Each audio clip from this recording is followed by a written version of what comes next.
Oh, where's my mic? There's my mic. Um, hey, there we go. We got full screen up on this thing. Let's see. We gotta wait for folks to drop in. So I guess we'll just take a few minutes. Let's launch this thing. Oh man, I don't have speakers. I have to wear headphones.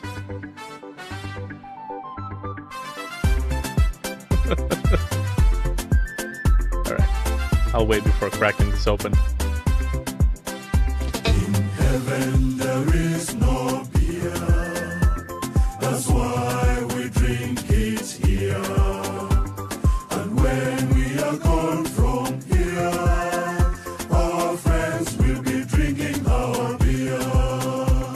Kuitune kuyimbwa mbukis, nichoke tumitonyusaku, na ila tukaumaku.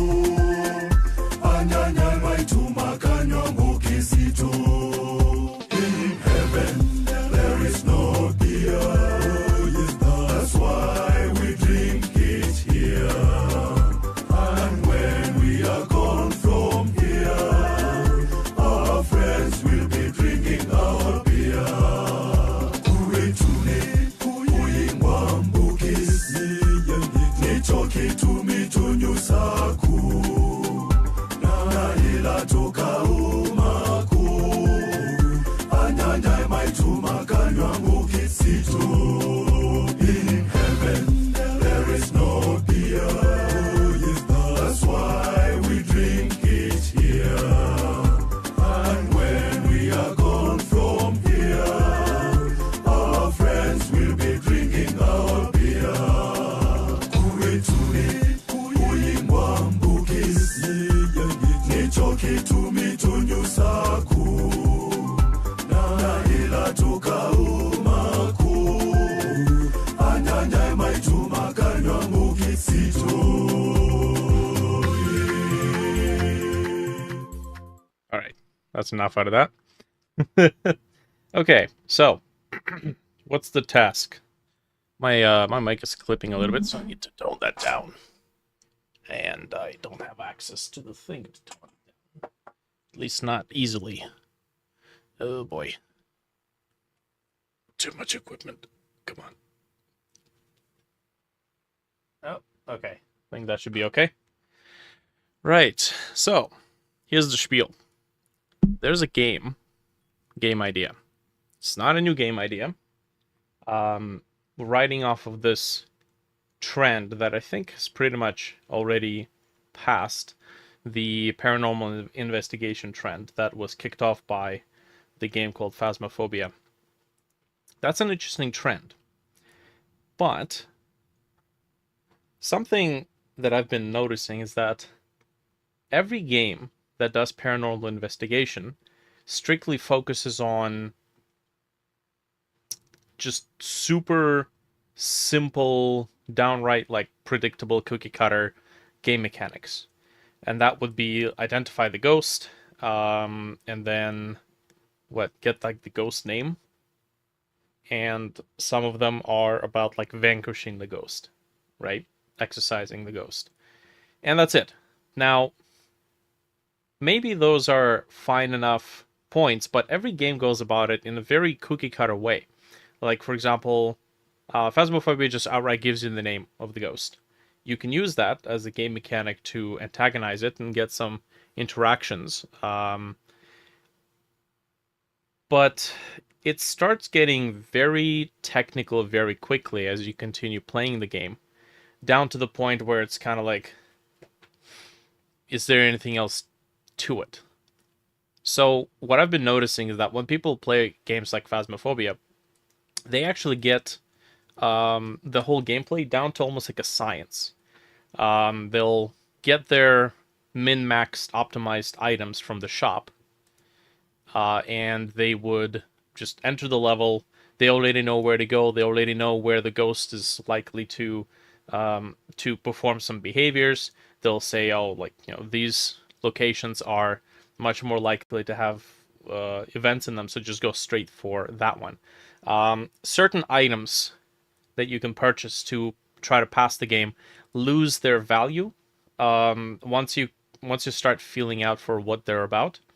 So it almost like, what is it? Power creep, so to speak. Once Phasmophobia added different item classes, you start getting into this whole power creep situation where all the items of the previous levels are basically useless. There are certain exceptions. I've been watching a YouTuber called I think Inksim, and he's got the whole thing down to like a science. He knows all the algorithms. He's been playing the game for like thousands of hours, and he can pretty much start identifying ghosts within first few pieces of evidence. And he also does these insane challenges where it's a no evidence run, which is when you don't get any tools. You just kind of go into the house and start observing how the ghost behaves. Now, maybe Inksim would be an example of when somebody like completely hyperfixates on the game, and it's inevitable that they would just min-max the shit out of it. It's kind of like when you have Call of Duty Warzone players or Rainbow Six Siege players or Battlefield players who spend literally thousands of hours to just port everything. You know, they play the game for such a long time that it just becomes second nature to them. Now, let's say like those are maybe one in a million type cases, and they happen to have Twitch channels or YouTube channels. Oh yeah, cheers. We're gonna need some fuel for this. So the thing that I was looking at when I'm looking at these games like Phasmophobia, like there's been a couple of others that just are downright almost like shareware or shovelware games. One particular game that caught my attention besides Phasmophobia was Paranormal PI. It's like something Paranormal PI. I don't remember what the guy's name is. Let me see if I can look it up. Paranormal PI. Conrad Stevenson, Paranormal PI. Now, that game seems to handle things a little bit more like an open world. I haven't checked on that game in a while. Maybe a whole bunch of content has been added to it. But what's interesting about that game is that it seems to be a bit more random. It's more based on chance rather than on antagonizing the ghost in Phasmophobia and then knowing that, oh, this is the ghost room, we know that it's going to be here, and then we can game the system by already kind of knowing how the ghost behaves, and the fact that it's, when it starts counting, it waits like 3 seconds before it starts chasing you, so you can immediately optimize your strategy by going into locating hiding spots, which there's some really ridiculous hiding spots in the game. And once you know the hiding spots, like that's it. That entire mechanic, you might as well just write it off because they already know about it. You don't require any sort of additional gameplay or any sort of player action to play that part of the gameplay. Once you know that, oh, you can hide behind that cabinet, that's it. You know it. That is no longer something for the player to discover. So the interesting thing about the Paranormal PI, the Conrad Stevenson Paranormal PI game, is that it seems to be like you don't really have a particular strategy. It's more random based, which seems to me, it still looks goofy as shit, but you work with what you've got as a developer. But it seems to me like it lines up much more with what you would expect a paranormal ghost hunting game to be, which is you don't know shit, you have a location, you go into that location, and then literally anything could happen. You don't have control over the ghost, you can't min-max it, you can't manipulate it. That kind of looked Phasmophobia-ish. Oh yeah, the EMF detectors, the candles, all that jazz. It's the same exact thing from game to game. Everybody's just doing the same exact thing. So, what am I leading this up to?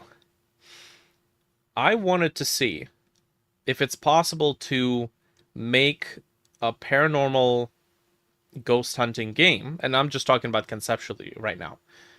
Nothing is actually planned.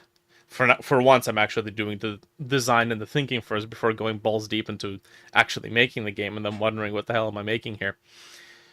The idea is, what if we don't focus so much on the technicalities and strategies? What if we focus more on discovering, trying to identify who the ghost is, who the ghost was.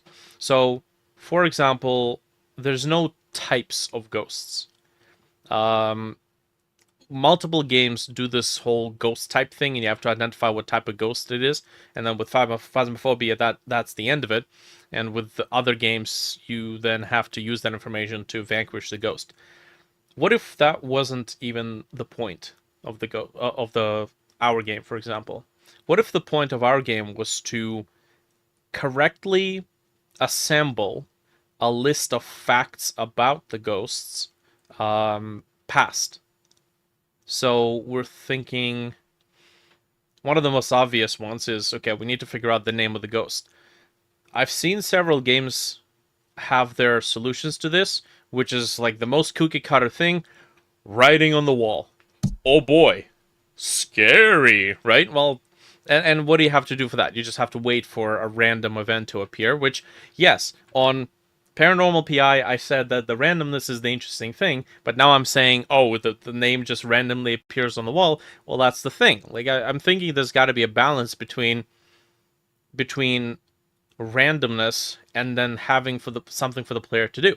There's no gameplay in randomness, right? It's all up to chance, and that's usually not very good, not very appealing, so to speak, from gamer's perspective, because then it's like, oh, well, that happened. I had no power over that. Good, great. So we have Phasmophobia, we have Paranormal PI, and we have a slew of other games. What would be interesting in these games? Not in these games. What would be an interesting way to play the game? Well, I figure we have to find out the backstory of the ghost, which means we have to find out some interesting facts about them. Like, let's see. What would we need to know? Uh, okay, what does the player...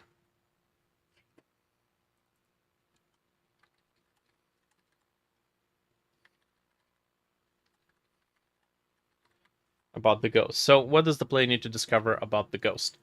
So there's no ghost type. At least I see the whole component of the ghost type to be kind of redundant in this type of game. In Phasmophobia, it is the central objective. You have to discover what type of ghost it is. Is it a revenant? Is it a poltergeist? Is it twins? Is it a spirit? Is it whatever?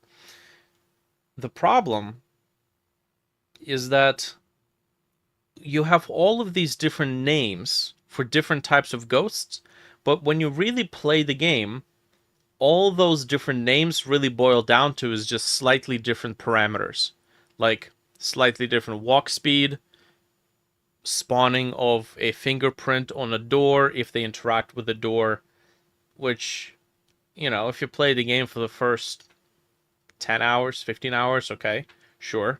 After a while, though, I feel like it gets technical. You might as well call them Ghost Type 1, Ghost Type 2, Ghost Type 3.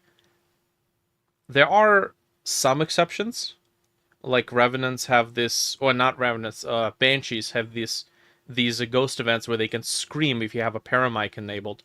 But that's the extent of it. It's just an interesting thing, right? It's just a quirk that helps you identify that it's a Banshee, but that's it.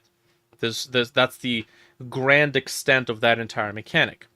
Now, I'm not trying to dunk on Phasmophobia because they're the first ones who decided to, make a ghost hunting game that basically blew up. So they did something right. And maybe people like the concept of it being as simple as just discovering the type of the ghost.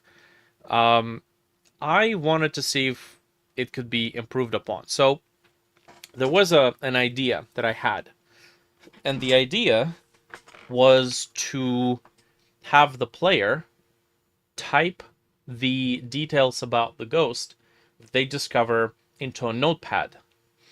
And what I would do after that is I would use AI to take the text that the player has typed into their notepad and then compare to see if that the data that they've included in the notepad is also included in a list of parameters that the ghost was generated with. So, for example, if you're very particular about your prompts, you can tell, let's say, ChatGPT to do stuff like, here's a list of parameters, and here is the report of the player that they wrote on this ghost that they've been researching. How many, in percentages, how many points did the user include from this array? And then if you make your prompt very specific, to give you only the report and nothing else, you can then parse that input and then output it in the game. Now, the use of AI in this case is very specific for making it seem seamless. Because what I've seen in Phasmophobia and some of these other games is that a lot of the times it all comes down to a drop down menu. So when you have to identify the ghost type, you just click on the menu and then there's like 20 ghost types and you just click on one of them. That just, I mean, it functionally it works, but does it look interesting from the perspective of the player? You know, I wouldn't really necessarily put it like the most interesting way to present it aesthetically. And a lot of games do it because it's a technical limitation. Um, so that was one of my ideas for handling how to parse whether or not the player has gotten their information right. And this is the case where AI is like a pretty good solution because you're not really generating any data. You're not generating content like people do with AI art or AI music and circumventing all that stuff. Unless you really want to get particular about it and you're expecting me to hire a thousand mechanical Turks who are sitting there waiting for user inputs and then double checking the parameters. In that case, that might be a bit much. So that was one of the ideas. I'm actually write it down just in case, so we have it on record. Gameplay notes. Player enters ghost data or ghost facts, ghost information, ghost details into a notepad, and AI is used to check how many factors the player has gotten right. Okay, now the ghost itself would be generated from a list of these factors. So these factors would be, let's see, maybe we should use Trello for this. Let's do this ghost factors. So name, obviously. I guess age would be appropriate. Which there could be two ages. There's the age when they died and the age when they of them now. So ghost age.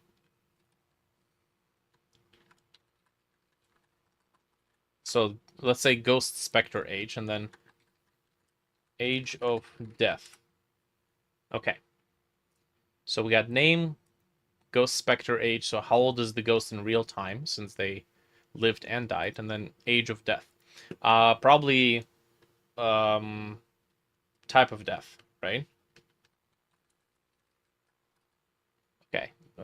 Google spreadsheets is kind of driving me nuts right now. Okay, type of death. What else? Well, this is where we get into gray territory. What else should we know about the ghost?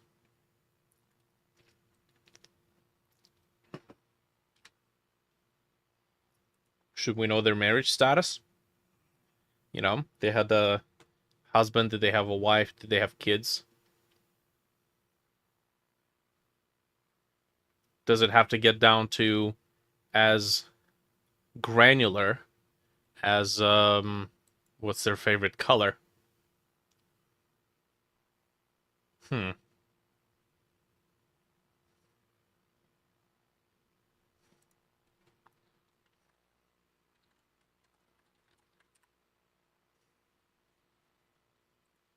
Okay, let me think. I'm also gonna see if I can copy the link because I'm sitting here by myself. Hmm.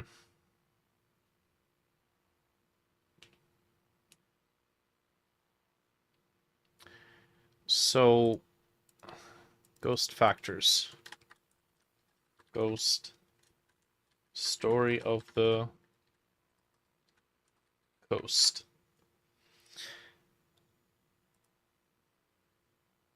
I guess, okay. Marital or family status. Family status. So that would kind of encompass, are they married? Are they widowed? Do they have kids? Type of death should be cause of death. So this is the tricky part. How do we quantify this?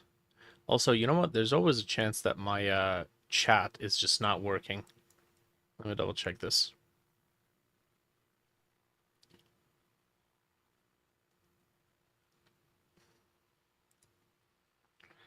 Hmm. Hey, there's Steven. Got it. Okay, so that works at least. Cool.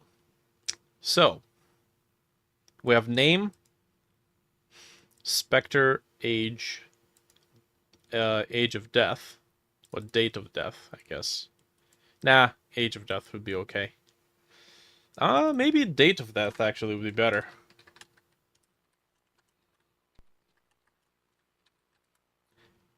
Date of death and cause of death. In which case, ghost age. I feel like these are too similar. How old were they when they died?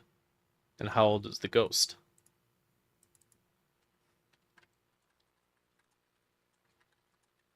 Let's just be specific. Okay, so these are important factors. Now, what else is important?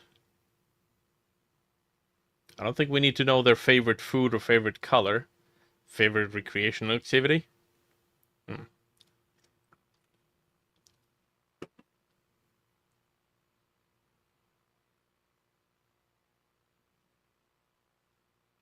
Hmm.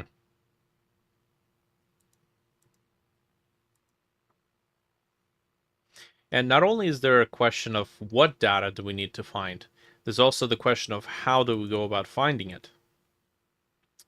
Two of the ghost hunting games I've seen resorted to using the name, discovering the name by just having it be randomly scribbled on the wall, or there would be little kids' toy letter blocks and they would just spell out the name. In both of those cases, the name was just given to the player, so no action was needed to be done on their end. Now, I was going for a walk today, and I got an idea for what might actually be done to discover a name, and that would be a Wordle game. You remember that trend, Wordle? I've never looked into what the whole thing was about, but I recently came across a video of an old talk show not talk show, but game show. And in that game show, the people were what I can only describe as playing Wordle. You have 5 chances to guess the word, and then when you say the word is, let's say, 5 letters or 7 letters, you guess it the first time, and then it highlights the correct letters, if there are any correct letters. And then you kind of try to analyze the word and see what the correct word is. Now, that's one way that we can handle it. Let's say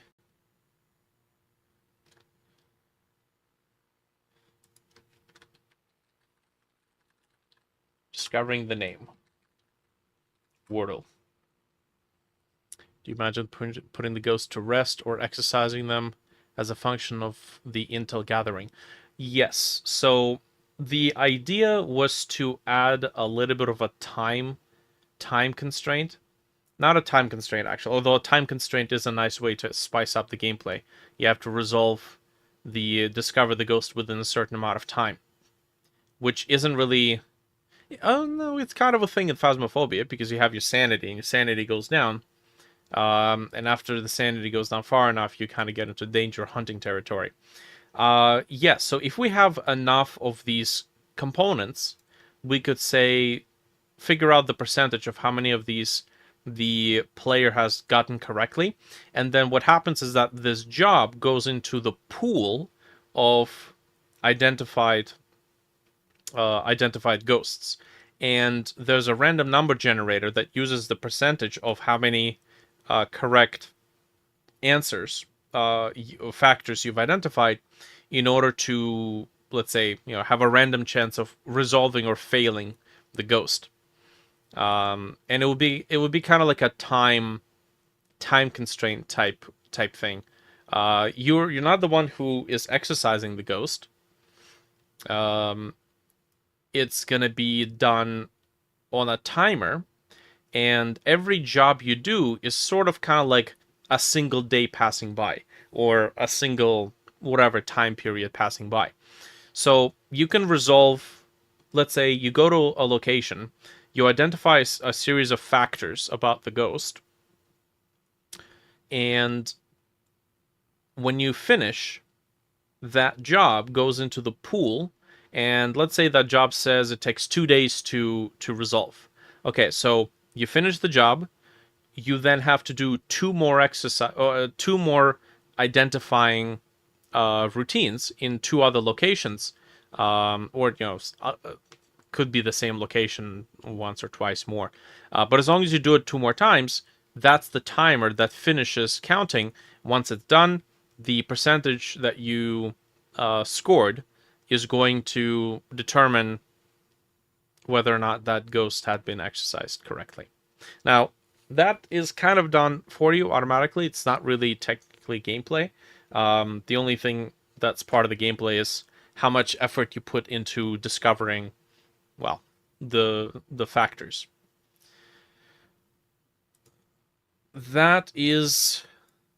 That's the concept behind the exercising of the ghost. Now, we could still technically give the player the ability to exercise the ghost, and that percentage is essentially going to go towards checking how likely is the player to exercise it. Maybe they have to do some sort of ritual or routine, which again, it's a bit too much on the side of cliche. Perform a routine, perform a ritual. Like, I don't want pentagrams, I don't want candles, I don't want incantations, I don't want any demonic stuff. Like, that stuff is just boring. I like more paranormal when there's an air of mystery to it.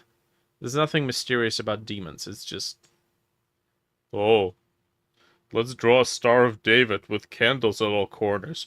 Oh no!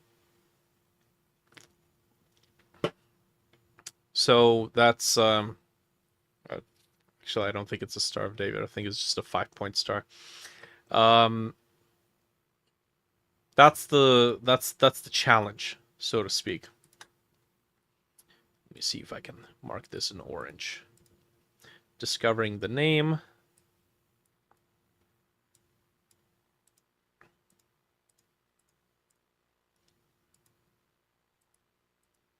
Wordle.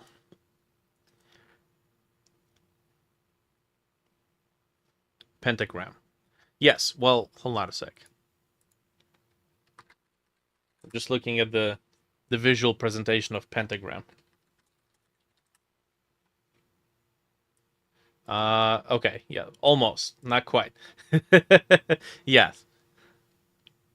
Star of David has 6 points, pentagram has 5 points. Yeah. Okay, sure.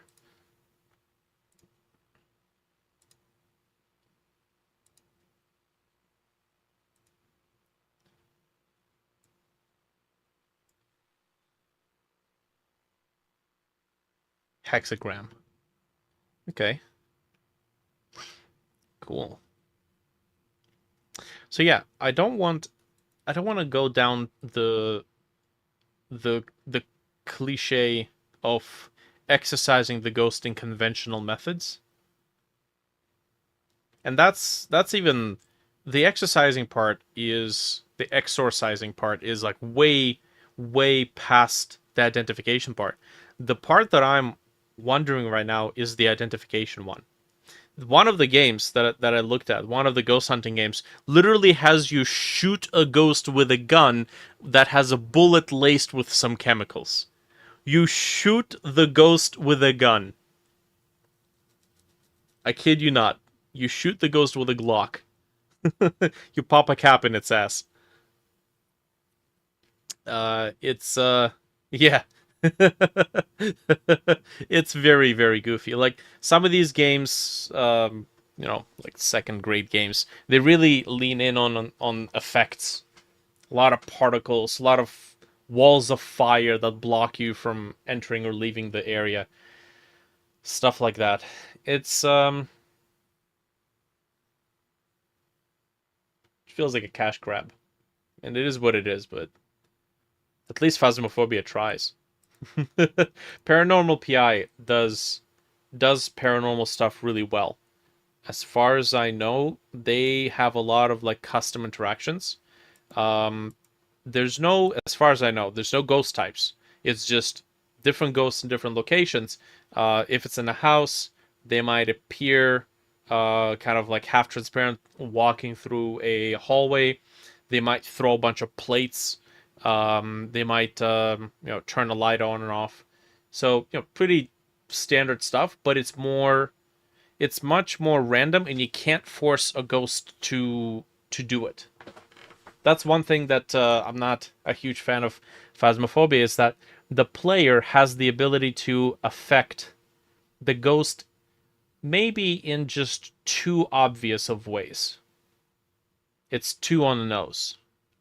It's like, oh, yeah, get the monkey and monkey paw and then wish for activity.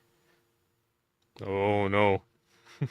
Wait until your sanity drops below 75 and then you'll get more activity or something like that, right? Speak the name of the ghost and it'll anger them and they'll throw something. Um, yeah, these are the challenges.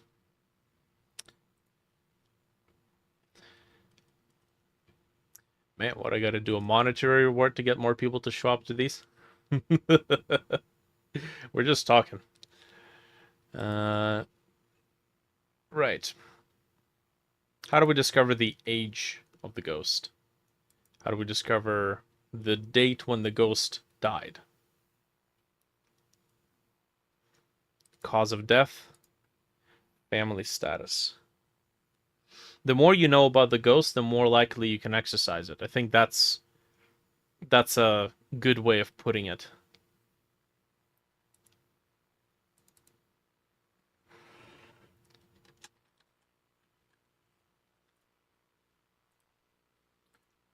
Let's do this.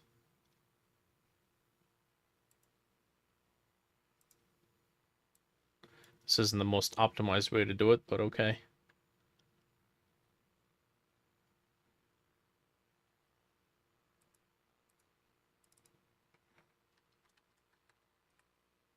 Okay, I'd like to get some word wrap, please, and thank you.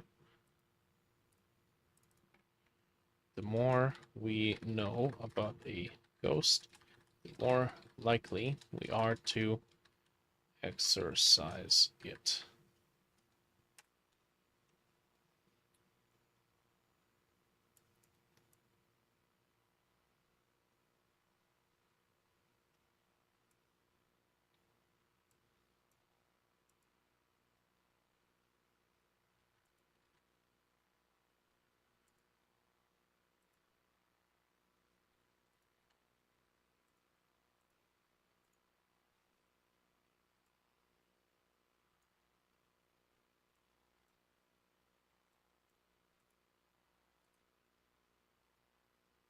Okay, we'll give my brain a second to think about this stuff.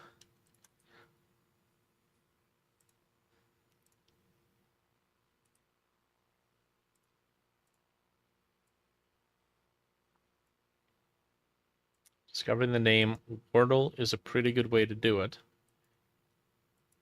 Because then it's gameplay.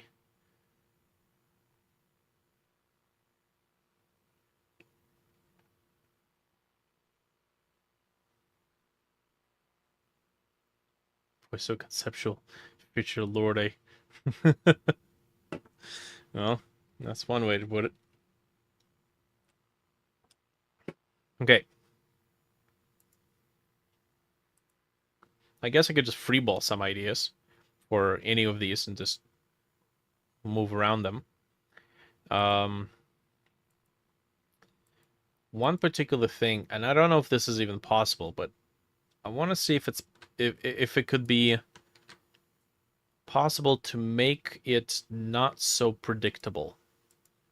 Make the gameplay in a way where you can't just put it, like, tone it down to a system. I don't know if that's even possible. If you spend enough time playing a game, you are going to get good at it. Even if we're talking about a game like Battlefield, which is entirely random because of people. People play the game. People are relatively unpredictable until you get to a choke point, I suppose.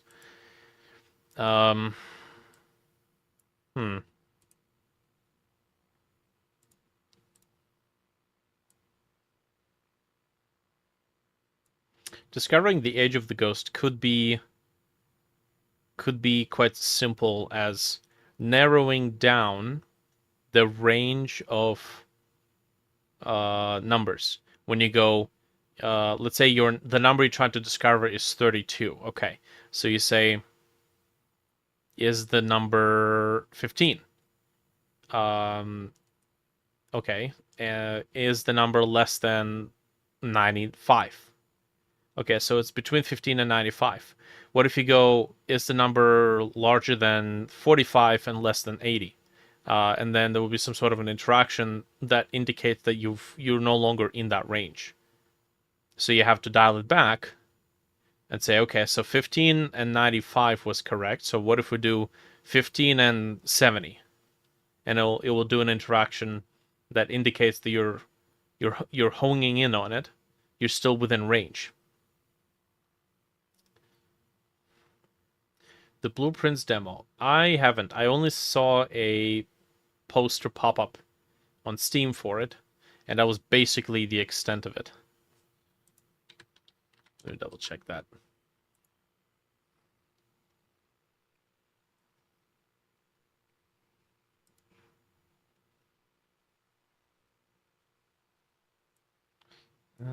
Okay. Yeah. Blueprints. What the heck? Stallcraft. Oh, interesting. Oh, it's like Stalker Craft. Got it. That's funny.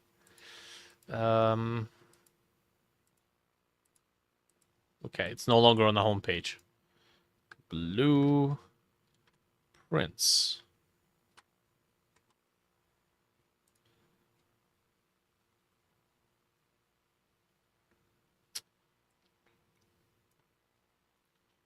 Okay.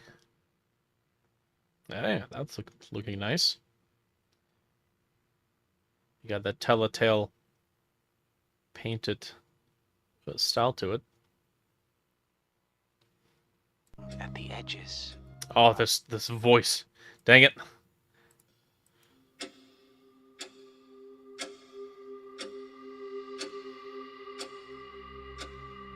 To the architect, every idea starts with a single line, springing forth from our ambition and ending at the edges of our imagination. To them, an empty blueprint represents a world of possibilities. A world of dreams. doorways.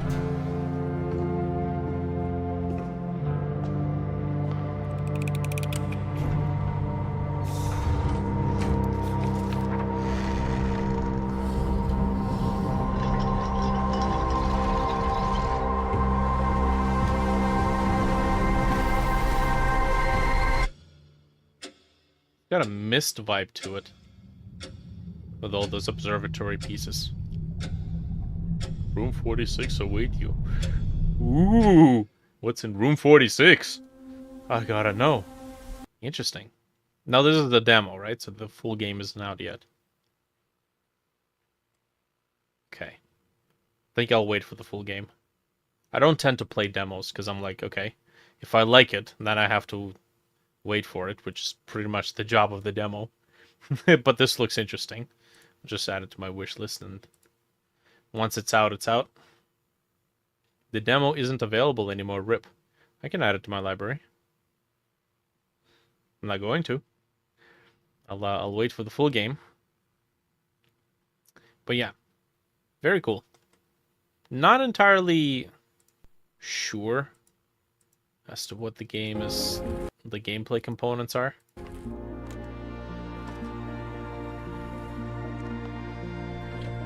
Getting items and walking through doors so far. Reroll. Okay, so there's like RPG, not RPG, but randomness to it. Okay, so it's like a puzzler. Got it.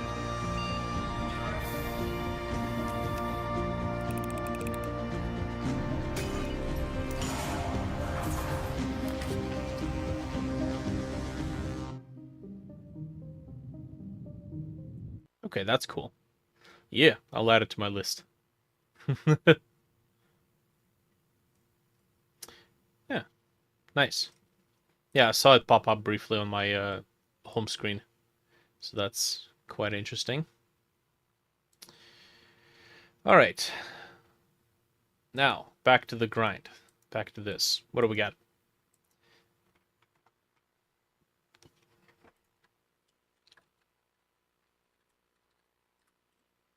Discovering age. Picking a number and checking if it's within range. Picking a lower and upper range number and checking if it's within that range. Negative guesses result in penalty. So maybe like hunting activity increases.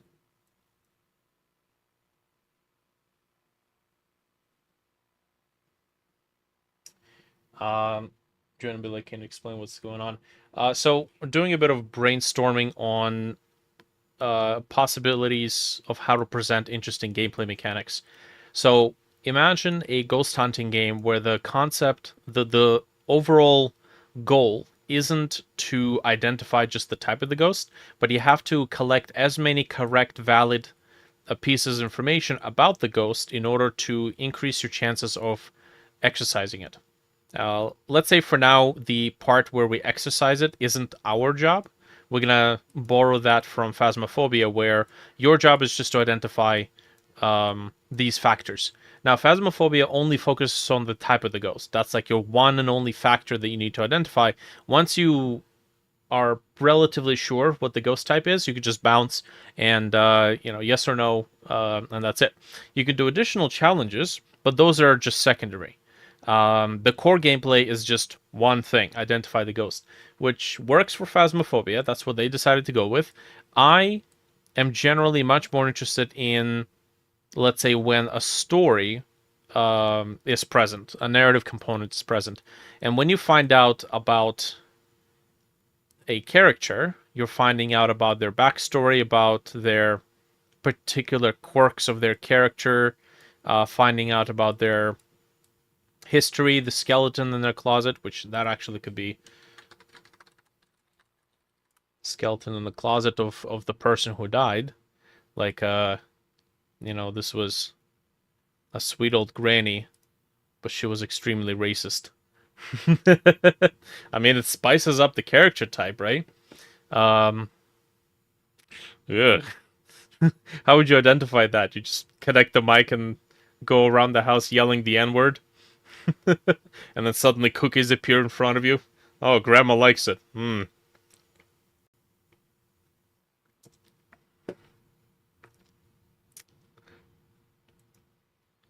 So that's the concept.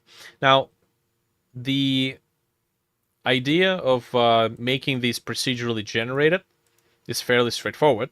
You just set up an array of names, first last names, set up an array of dates when they died.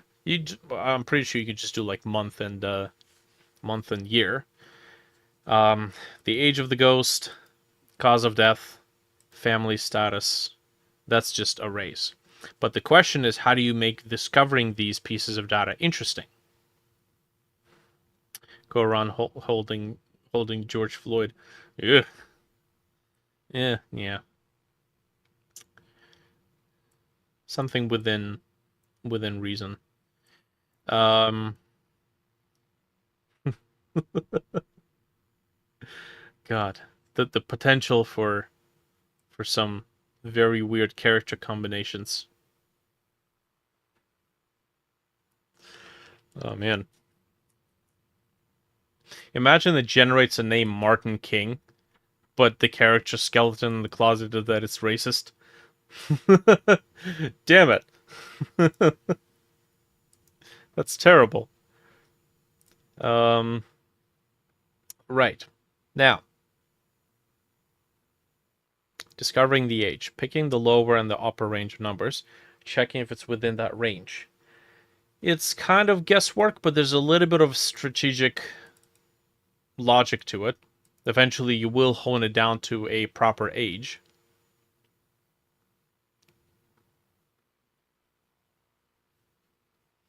We're not doing ghost types because if it's a demon, then, well, what's the backstory behind a demon, right? It's a folklore.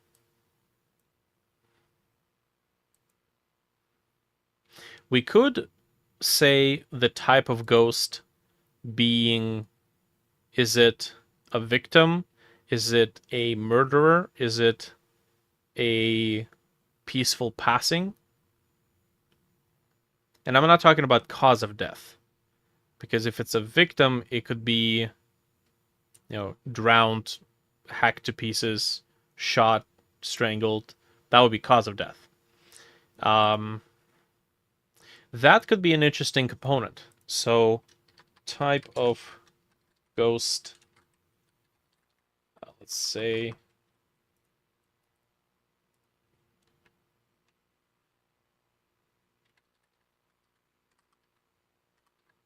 victim, uh, murder, suicide. Now, suicide would technically be the cause of death. Um, but it could be that any ghost that had been created as a cause of the suicide would be one that will be actively trying to get the player killed. You could technically say the same thing for a murderer, but maybe the murderer, ironically, is the one that tries to hide all the evidence to make sure that they are not discovered. And then victims are always running away, so they're always switching locations. These kind of quirks. Technically, you could say that that's the same thing as types of ghosts: revenant, poltergeist, etc., etc. Wouldn't be as much of a variety to it.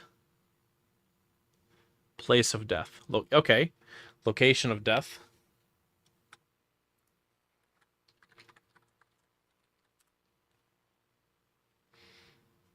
Hmm. There's a game that's called Demonologist that sounds similar. I've seen that. It has very vague indicators.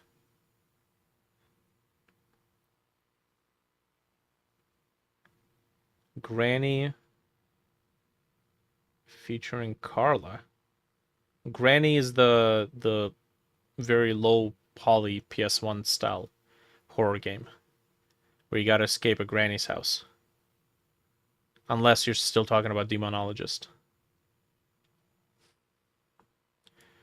So, Location of Death. That's a good one.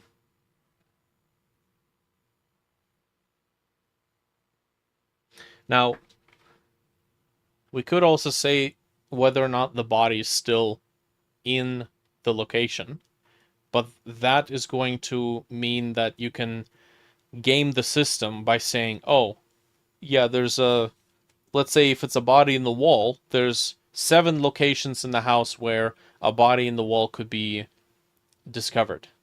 We're just going to take the hammer, we just go through all 7 locations and tap them with a hammer. And if it appears, then it appears, and that's an easy pass. So there's a way you can just game the system if you do it like that.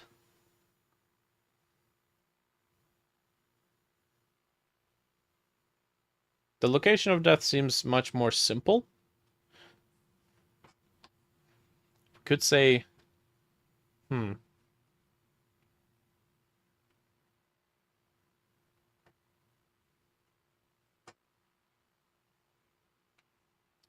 Ghost favorite Earth delights before passing.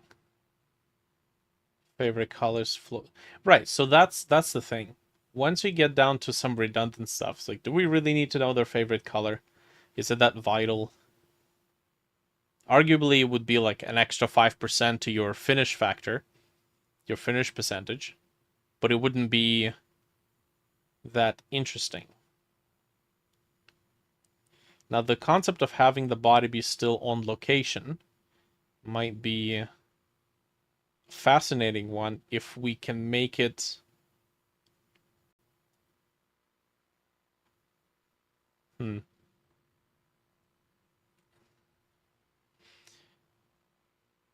If we can either make it be locked away behind some investigation that needs to be done, or if there's a penalty to just going blind and getting it wrong. Like if there's an XP system in the game, then getting it wrong is going to cost you XP. And you're going to end up losing out. Because imagine hiring a bunch of ghost hunters, and they come in, they tear down your drywall. That'll be $50, ma'am. You're very welcome. Maybe it can be a case of which room they're in. Yes, so that would be location of death. Which room... What is the ghost room, basically, if we're talking about phasmophobia terms. I'm going to leave this note here. Is the body still on site? What does it mean that the body is still on site? Well, this could make the ghost particularly violent, and this could enable the ghost to have certain types of interactions. And simply knowing, let's say, that interaction, a unique interaction takes place, doesn't necessarily mean that that's a criteria met. You actually have to find the body.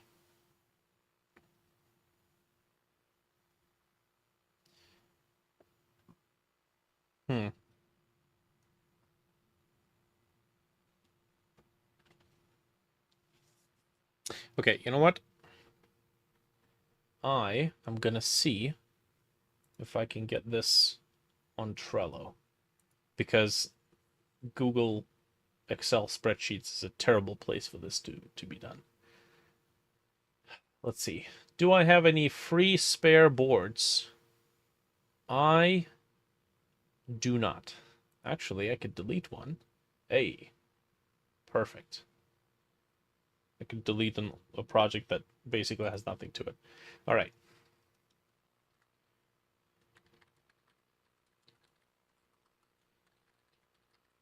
Paranormal investigation.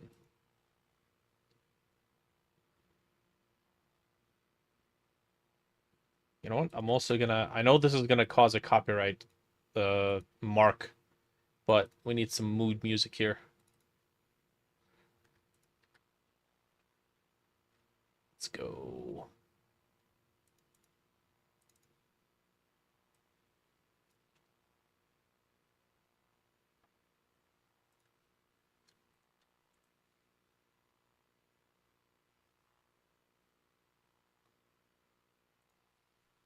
Oh, no, don't want this. Not the right player. I want the good old Windows 2000 player. Where is it? Media Player Classic. Yes. Where are you? Come on, buddy.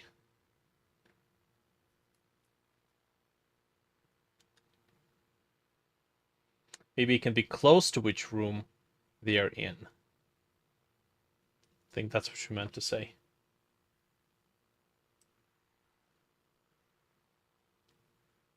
A clue to which room they're in.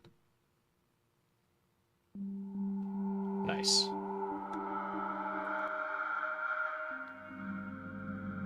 Some mood music.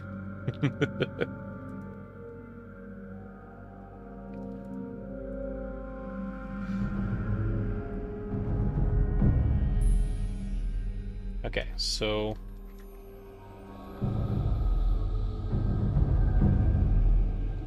objective.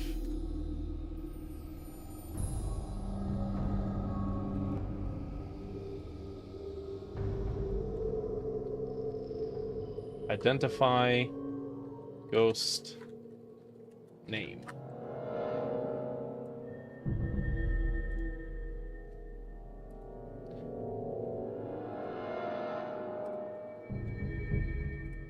Wordle.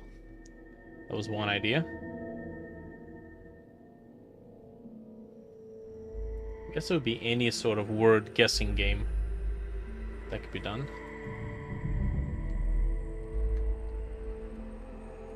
Ghost age.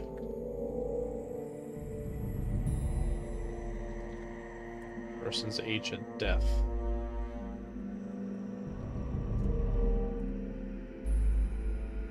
Family status.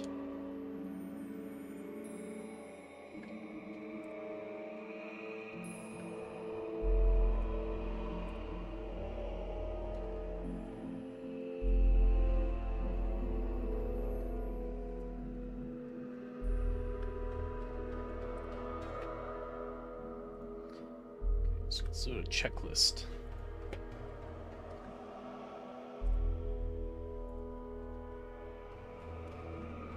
Victim. Always moves around. Changes.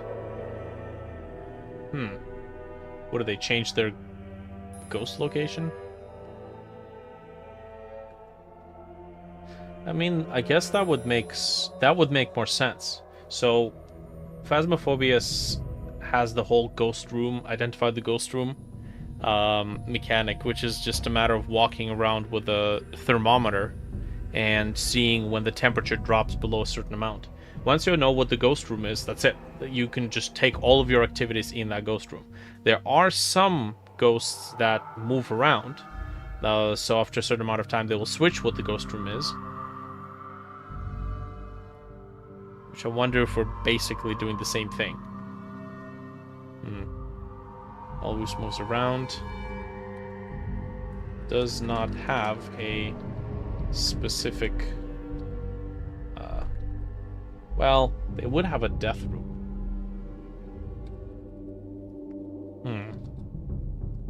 Okay, we'll leave always move around, because we need to be more specific on that front. Alright, what's the other? Murderer attempts to hide the evidence from the player. Sweeps evidence trail to obscure the solution. Okay, suicide.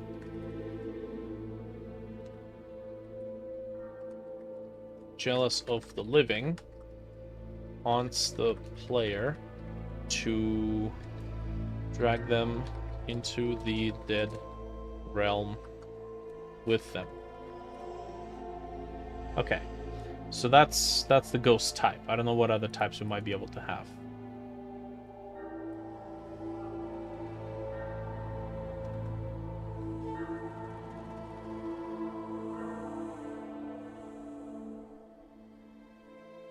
Being vengeful.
I mean, I suppose identifying any one of these properties is just a matter of how many steps ahead it's gonna affect the gameplay.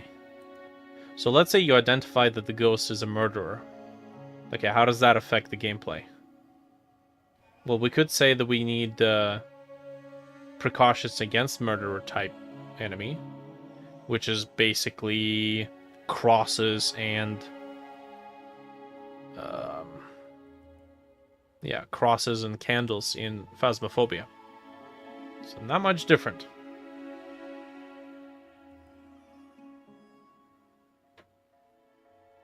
Unless I can alter the gameplay significantly. Like the way you have to play the game has to change drastically based on what type of ghost this is.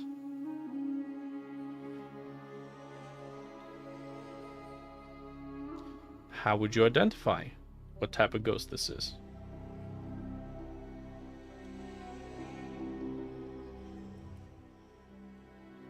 It's paranormal investigation. So you could say it's procedural. You're supposed to, launch a mission, it procedurally generates a ghost, and then your job is to identify these factors about them. So it's borrowing a lot of the stuff from Phasmophobia, but it tries not to be exactly what Phasmophobia is. Because there's so many games that do exactly that.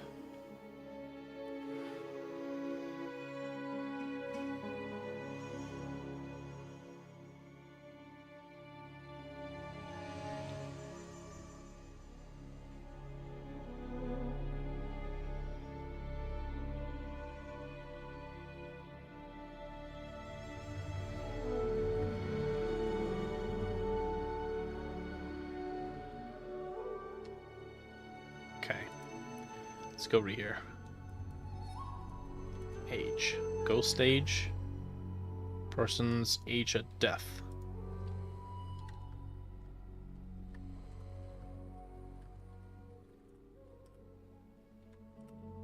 Maybe, let's say, it's just a matter of offering a vast enough array of solution tactics. So if we say, discover the person's age at death. Okay, one of the ways is that you pick a lower number and a higher number, and then you see how the ghost reacts. And then if the ghost does not react, then you have to use a different strategy. That could actually be an interesting way. A ghost will randomly select which of these strategies will work on it. Man, I can't type.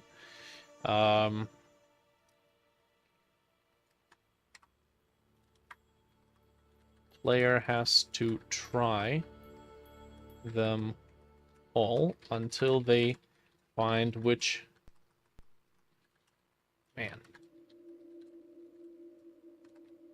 strategy works. There we go. What about Luigi board? I am trying to not use anything that is cliche and overused on a trope. So, crucifixes, pentagrams, summoning circles, Ouija boards. Getting information from writing on the wall. Right? Newspapers. Now, newspapers is a good one, because you can procedurally generate the contents of the newspaper.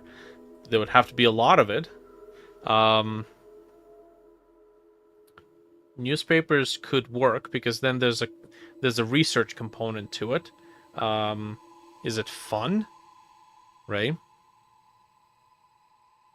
I guess it depends on how we make it. We could say that you can isolate the newspapers that have nothing to do with your information by going by like a large maybe title or column or date of the newspaper, so you don't have to read through like 100 newspapers just to discover the one you need. Right, so let's say if you know the date of death of the ghost, you can use that to find out their name. So that means prioritizing discovery of their date of death would be more helpful. Some cliches are unavoidable. Cliches are to keep the theme set. If we can't avoid it, then I guess we can't avoid it. I just don't want to go straight for a cliche right off the bat. Like, none of the demon stuff, right? Candles, summoning circles, pentagram drawn in blood. You know, like, I don't find that stuff to be that interesting. Maybe I can dip into my interests, which is more sci-fi, and then try to find solutions that are based on science fiction. You know, gadgets and tools. Maybe like skip the EMF detector or whatever, like the radio scanner, and then find something that's more custom made. Newspaper clippings in a journal. Okay.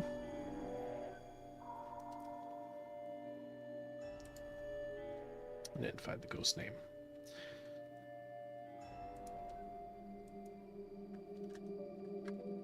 Journal.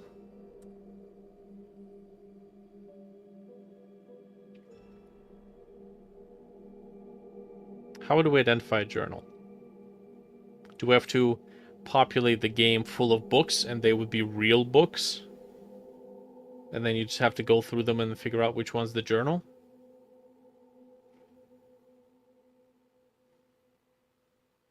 Have a homemade gadget feel. Homemade, yeah. Makeshift. Like having the ghost talk to you over the radio seems very one-dimensional. I guess maybe the word we're looking for is complexity. Make it more complex than one level deep. And one level deep being, take out the radio and then just say something. Right? Hello. And then it'll, if it's there, it'll say hello. And then immediately when that happens, you put a checkbox in your journal, and that eliminates like a third of your ghosts. Like someone was investigating the ghost before. It would be fascinating if this could be a cooperative game, but not cooperative in the case where it's multiplayer, but somebody comes in and they identify some information, and then that information stays in the house, and then when you play the game, you pick up on those clues, and then you try to figure out some other clues. So it's like community based. It's almost like ARG games, when different people all over the globe figure out certain parts of the puzzle. I think that might be overscoping it, but yeah, just spitballing here.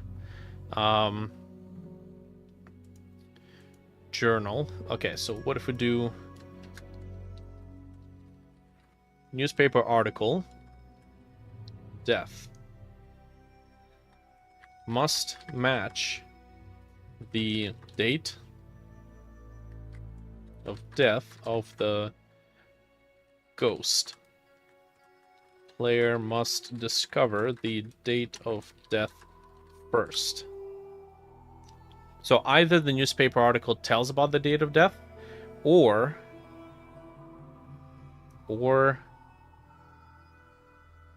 first you know the date of death, and that allows you to input a particular date in the article and discover it from there.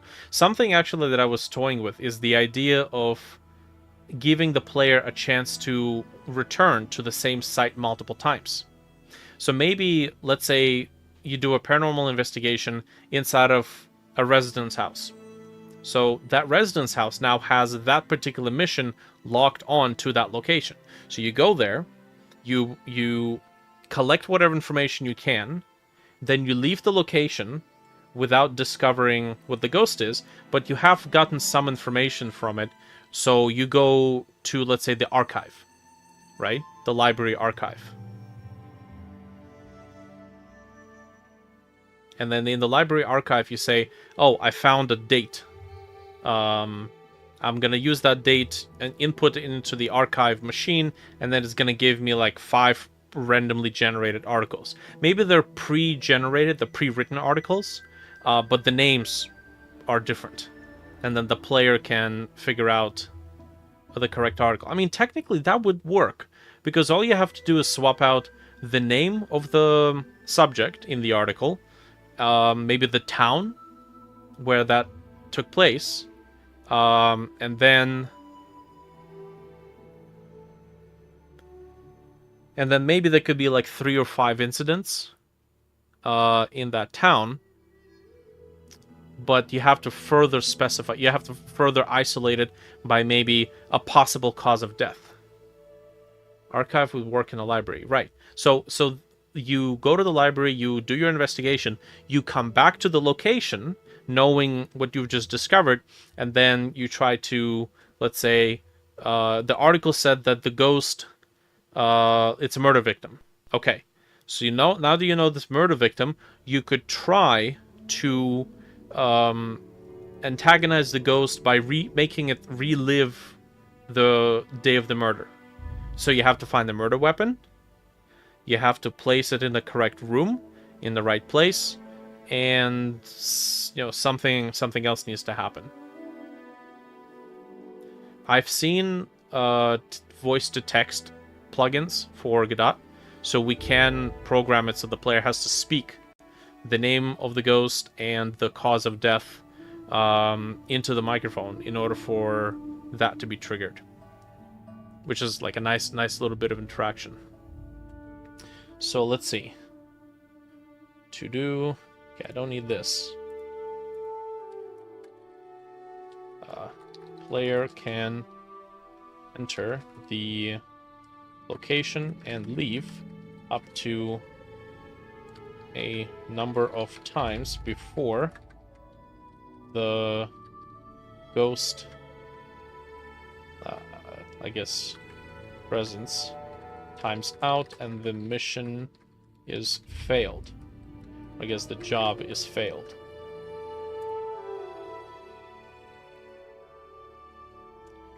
Player can visit the archive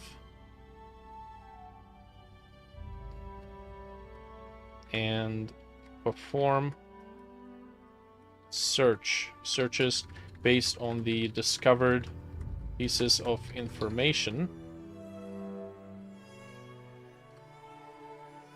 Piece of information based on the clues discovered on location. Date of event, name, cause of death, but not all 3, because then you're basically kind of giving away this, right? Okay, let me just get through the comments here. Page or paper cuttings so you can piece together. If it's in the archive, I figured it would be kind of like little clippings, and if you type in, let's say, a date, you get a whole slew of those clippings, right? And you have to sift through the correct ones. And there would usually be like no more than a 3-sentence paragraph long clippings.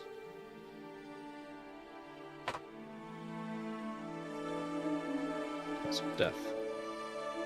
Okay. Let's see. Using the search system, the archives, any query will return multiple results. Player has to further filter out unrelated pieces. Okay. Day 1, day 2, time-based. 2-player back and forth. Day 1 and... yeah, so this is actually something that I wanted to add. Each job, or each visit to a location acts as a single day. Or costs a single day of progress. So you could do stuff like start one job and then get the clues, go to the library or archive, get some information, but you don't have everything you need to come back to that location. So you start another job, and then you work on that for a little bit. And then maybe you have to wait until certain something has to take place. There's a time component to it. I don't know why you would have to wait a couple of days, but then you could juggle multiple jobs and make sure you optimize your time. Are you Slavic or Russian? Yeah, Russian. But I live in Canada. For now. It's the beer, man.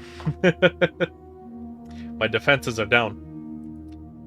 Okay, each visit to location costs a single day of progress. Certain tasks require a few days of wait time.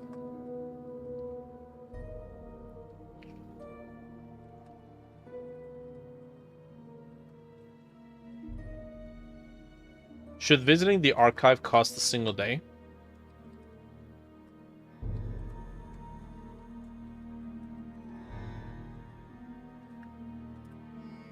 Maybe. Yeah, let me just get through the comments I haven't read.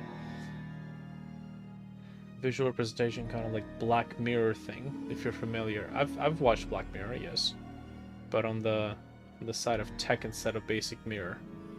Unless you're talking about Black Mirror, not the TV series, the Netflix series.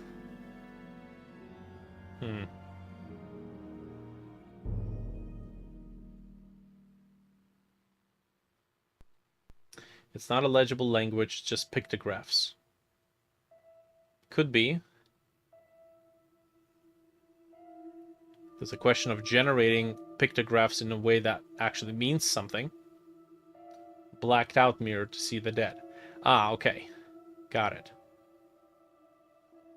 That would demystify the ghost, though. A little bit too much, I would say.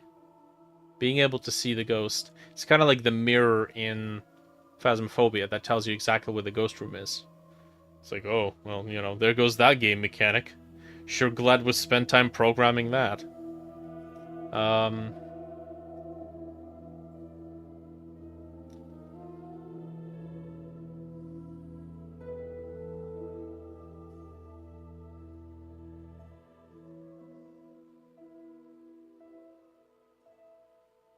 More on the side of clues than the ghost itself. You mean black light?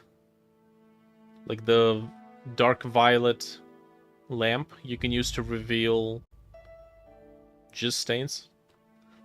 Oh no, what happened here? It's ectoplasm, it's everywhere. God help us all, call the paranormal maids.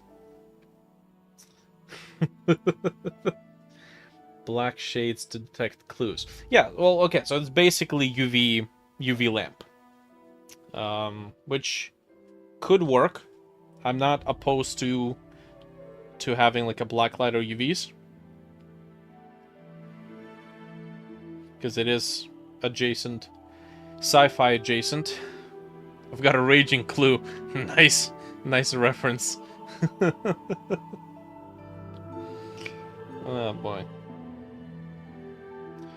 Okay, let's make sure that all these ideas I'm coming up with, getting from you are actually written down. Let's see. Each visit to a location costs a single day of progress. Certain tasks require a few days of wait time.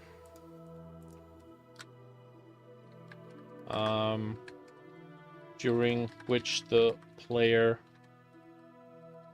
may decide to return to the location to see if they can discover more clues or take on another job in parallel. Visiting the archive costs a day.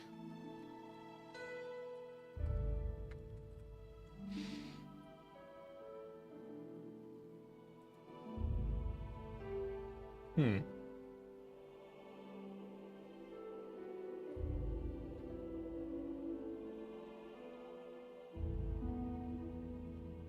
looked into the thing and it gives you a room or location that is relevant to the hunt. Almost like another ghost showing you where to go to help or whatever. Yeah, so that is exactly how the mirror works in Phasmophobia. You look into the mirror, it costs you a little bit of sanity, but it tells you where the ghost room is, so you can go there and start your investigation. Without telling you exactly what it is, yeah, it adds an extra step, so it doesn't just outright gives you the answer, but it's a little on the nose.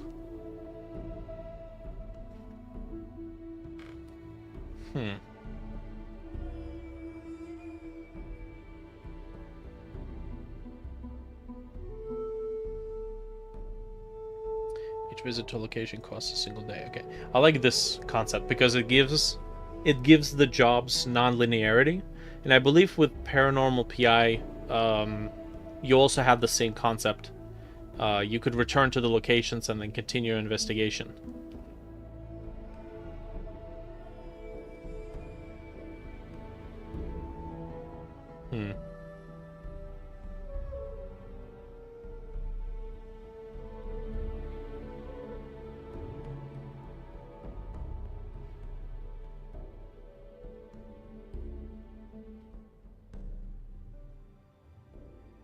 Did I write cause of death? I don't think I did.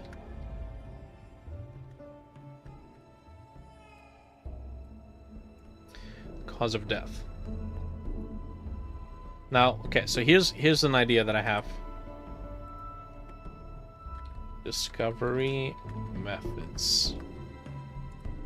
One of the ideas I had is that in order to discover the cause of death, you have to force the ghost to relive it, which is gruesome, really cool. But that means you have to know what the cause of death is. So maybe not. Maybe once you know the cause of death, you can use it to your advantage.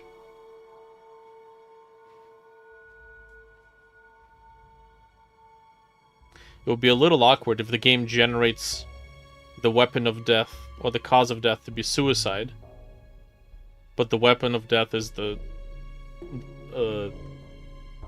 hacksaw or a fire axe. It's like, whoops, slipped on this one. How many bits of information are required for identifying the ghost? So the approach that I'm thinking of doing here is that the more the better. The way it would handle it is that when it generates the ghost case, it generates the name, how old when they died, how old is the ghost, cause of death, family status. It generates all of these factors. The more of these you can discover, the better are the chances to have it be successfully vanquished, and then you get to win that job and get your reward for it. The actual exercising of the ghost would probably be like, you have 3 days to discover all of these factors, or as many factors as you can. Let's say you discovered 80% of those factors. So the job on your end is done, and then there's a 2-day grace period. When the 2-day grace period is finished, the game generates a random number between 0 and 100, and it takes a look at what was the percentage of how many factors you discovered, and that determines how likely you are that it's going to fall within the solvable region. And if it's solved, you're awarded your rewards. If it fails, then, you get nothing. So it's not like a 50-50% chance with Phasmophobia. You're either correct or you're not. It's more percentage based. Coroner's journal could be a hidden item, giving a list of patients, causes of death, your responsibility for to differentiate in the victim. Okay, that could be in the archive. Let's see.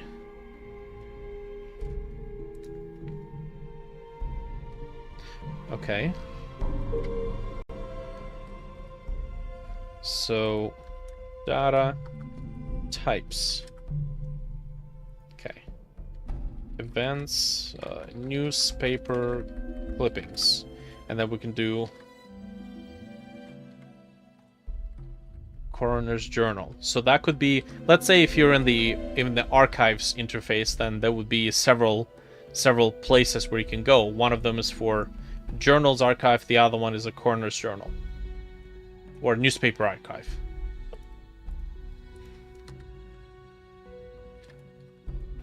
With clippings. There's also the question of actually populating these resources, which I think in that case I would probably have to heavily rely on like ChatGPT or large language generation tools to generate as many of these as possible, because there's no way in hell you could you could do it by hand. Or if you are gonna do it yourself by hand, you're gonna dry out pretty quickly, and it's gonna take you an immense amount of time. Did you obtain personal items that used to belong to the ghost? Be interesting. Okay. Okay, maybe the ghost gets pissy when you touch their shit. Right? In which case, the way the seasoned players are going to min-max this mechanic is they'll go into the house and they'll start touching everything. Touch, this. And as soon as they touch the one thing that belong to the ghost, it would like, oh, that's the thing. So there's not a whole lot of gameplay to it. It's just, touch everything. Unless could obtain personal item. It could be an objective for obtaining a personal, or side objective, obtaining a personal item of the ghost. How would we know that it's a personal item of the ghost? We could have the player bring it into the ghost room or the death room and see how the thing might react. What time period is the game set in? Indescript. Modern-ish times, I would say. Not too modern, though. Pre-social media era. Let's go for 80s. Back when, to get old news, you still had to go to the library.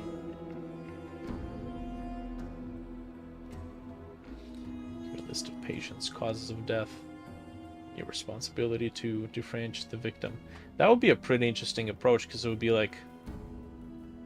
You would have a massive randomly generated list of victims, and then...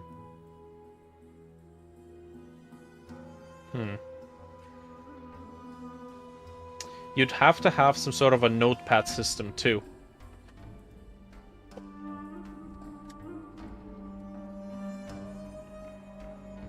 Notepad for taking notes with titles.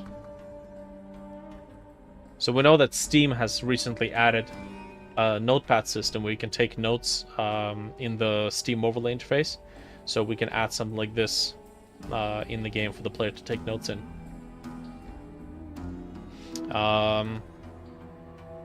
Objectives.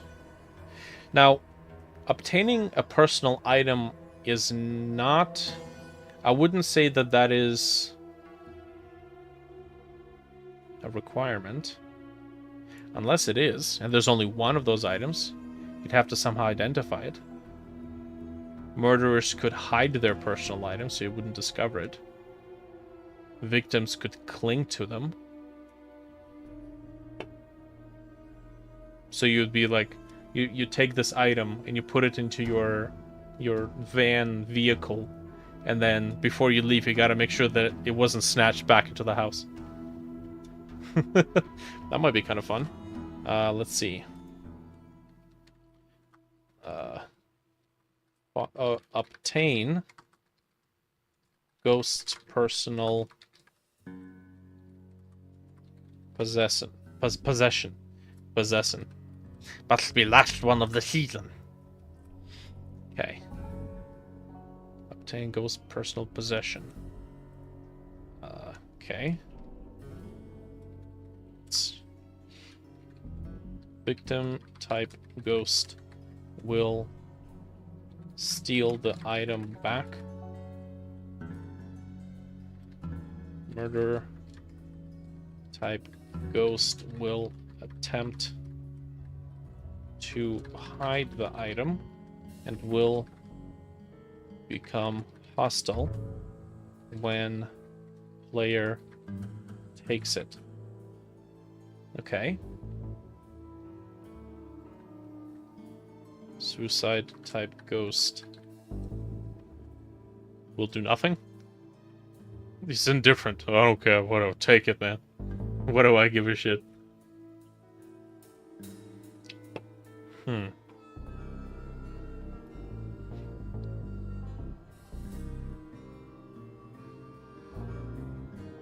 Is it a demonic ghost hunt, a cold case forensic, file type situation?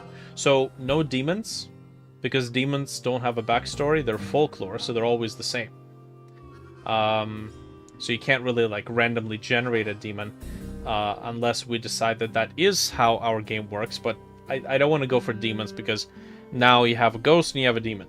So what's the significance between them? Either make them into a gameplay mechanic where you have to identify the type of the ghost, which means we're now going into phasmophobia territory, or no demons. Suicide ghost would leave notes for sure. That's an interesting idea.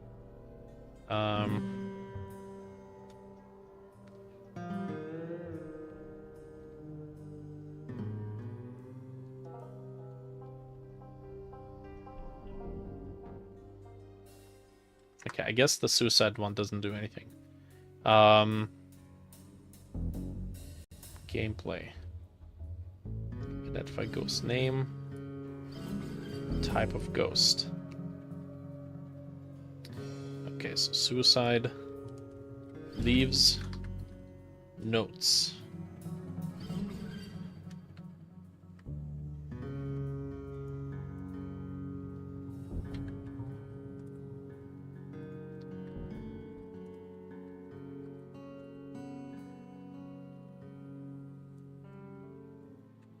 So nice to have Trello, so you can organize these things as separate components.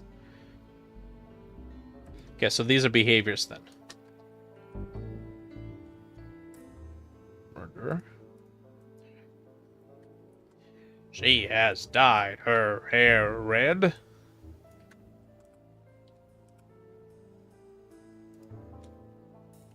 Save. Always moves around, runs away when player gets close. I see the barrage of messages out of the corner of my eye. Give me 1 sec. Victim. Okay, there we go. Victim type. Murderer.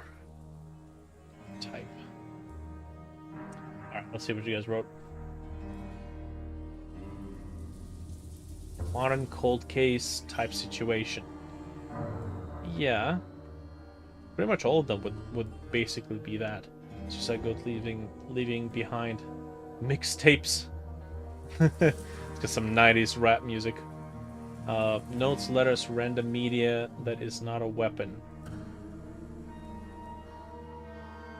Now that would be a telltale sign of what type of ghost it is. As soon as you see like a tape, you're like, oh, it's a victim. I know that much. So you don't really have to do too much stuff, too much work.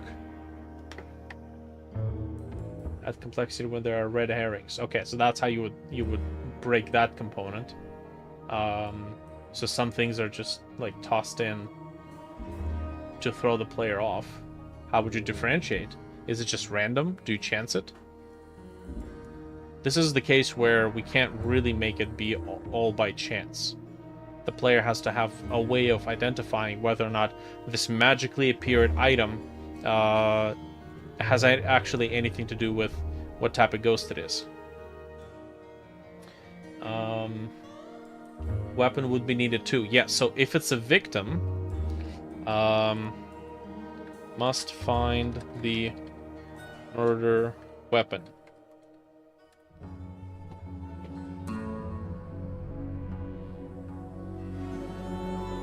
Ghost fingerprints. So ghost fingerprints in Phasmophobia acts as a bonus component, and technically it also helps you identify what type of ghost it is, because certain ghosts don't leave fingerprints when they interact with doors and peripherals. Poltergeist, same as a ghost. Basically, there's no differentiation in this particular case, because we're not identifying classes of ghosts. It's just the backstory. Okay, now that's complexity when there are red herrings. Yes.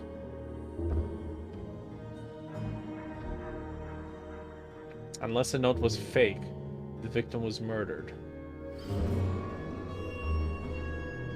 Ooh. A murderer can pretend to be a suicide or victim to throw off the player. That's a good idea. Suicided. What the heck? Can be a suicide or a victim. Throw off the player. Oops. Ah. Come on. Identify the type of ghost. Damn it. Can... What was the idea? Can create... Can fake... evidence of victims or suicide to throw off the trail. Throw the player off the trail. Create notes.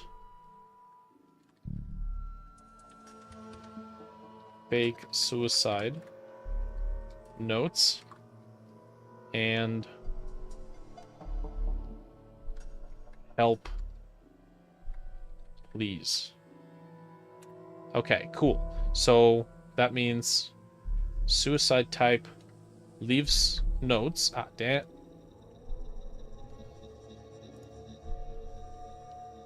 And then victim leaves please for life. Okay. So that could work.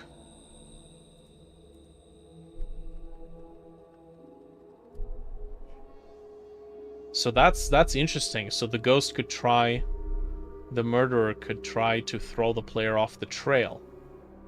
That's really cool. See, so now we're dealing with something that isn't just a set of parameters. Now we're dealing with behaviors. Okay, so let's take a look at what else you guys had. Suicide ghost leaving behind mixtapes. Yo, baby, here's my mixtape. Happy birthday. Didn't have any money, sorry. Notes, letters, random medium. That is not a weapon. Okay, tends to hide evidence. Weapon from the player. If it's a victim, must find murder weapon. Okay, if it's a suicide, must find cause of suicide. Cause of suicide. Means of suicide. Mixtapes, cassettes with the recordings. Right, so the recordings would have to be made then. Right? So we have to be careful about adding anything that requires heavy amounts of custom data. What would they even say?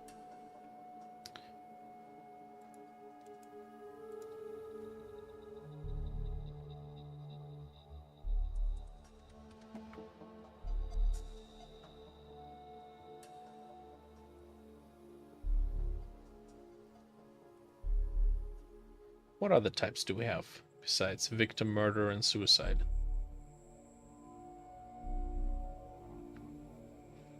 Accident?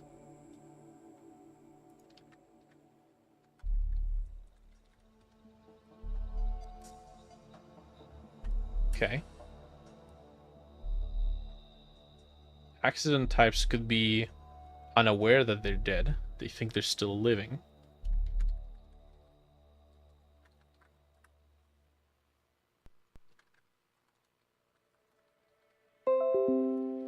Go away, Windows Defender. New updates ready to your device. No, go away. We're gonna see what they break to force me to update it. Okay, unaware that they are dead. Attempt to keep the routines of the living.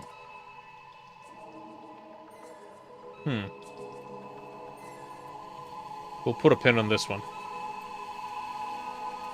Just having the threes seems plenty. Ghost imprinting clues on the player. Oh no! It's ectoplasm!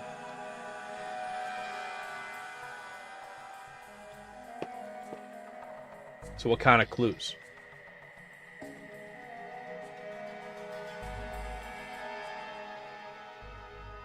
Now, okay, so imprinting clues on the player means that the player doesn't have to do anything. So that's not really a gameplay mechanic. Gameplay mechanics is player does something to attain that information.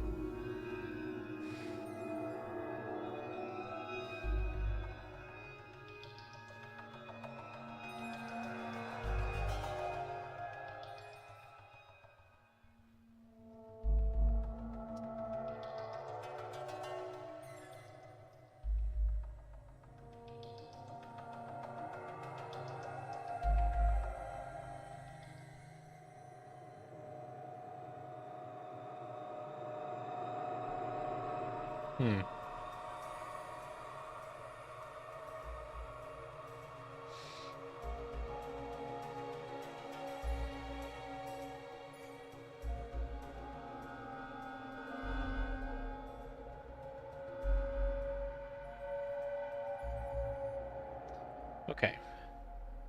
Let's leave that for the time being. Location of death.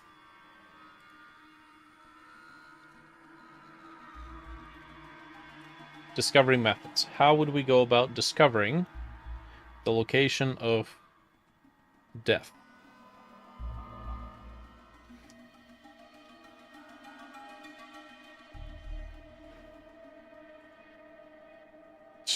Go around with a black light. If you go around with a black light and just see a big pool of blood, it'd be like, I think something happened here. Either a very excited couple or somebody done been murdered here. Should do a parody. Sherlock Holmes and Watson, except they're rednecks.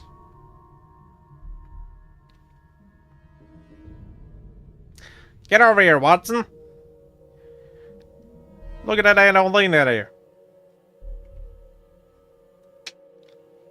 Discovery methods. How do we discover? Okay, let's leave the note.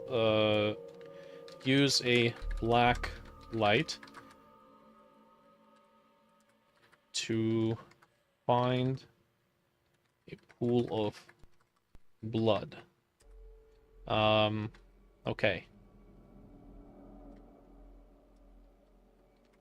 Poison drowning does not leave a pool of blood.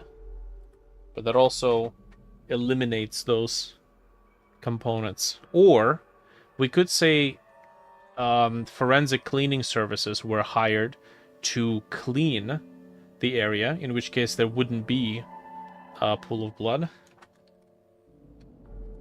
Forensic cleanup services could have been hired to clean blood, which means no black light can be used. So something else has to be used in that case. The victim is just JD Vance's couch. Will there be NPCs to interact with? Don't know. Maybe, maybe not. Maybe not physical NPCs. Maybe we'll have like a PNG of a clerk or something you talk to. If we can, in any way, shape or form, avoid that, represent an NPC as, let's say, like a online chat handler, same concept, text boxes and choices, but instead of a physical 3D model of a human, it's like a chat box, right? So there's solutions to that, or like a clerk behind a counter of some library or registry.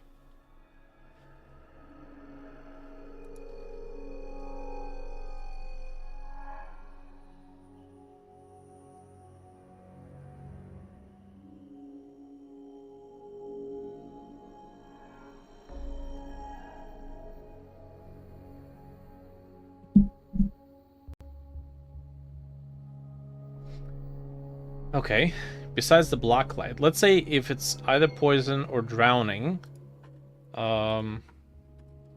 choking, suffocation due to gas. So if it's any one of those or forensic cleanups have been called, then we have to use a different approach. Or just a computer. Yeah, so ways of representing it are plenty.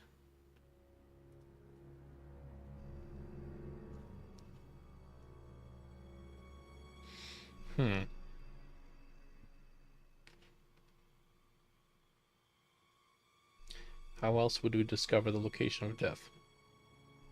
Phasmophobia has you walking around with a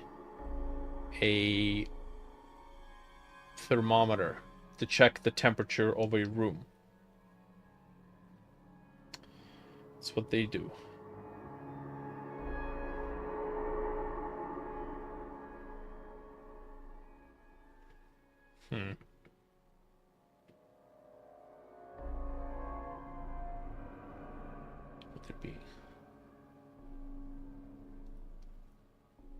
It would be nice if it's some sort of a interaction with the ghost. Did you die here? The light flickers. So, okay, thank you. Appreciate it.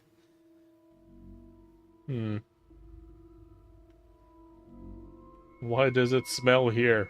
Ghost gets pissed.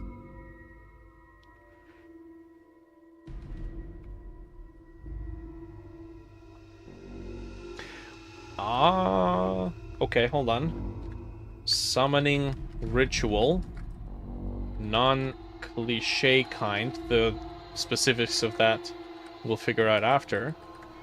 Which causes the ghost to manifest and walk towards the room of death.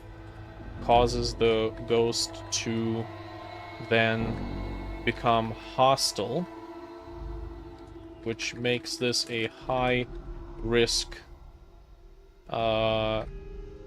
approach. Okay, so that's pretty cool. Force the ghost to go to the death room. So maybe the death room is something that the ghost tries to avoid.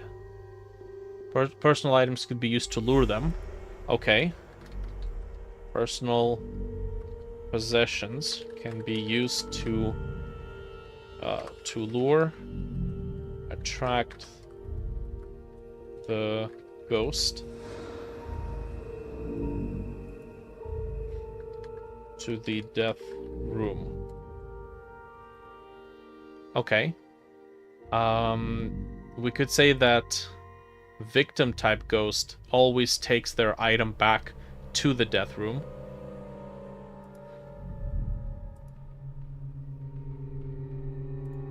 Let's see, ghost types.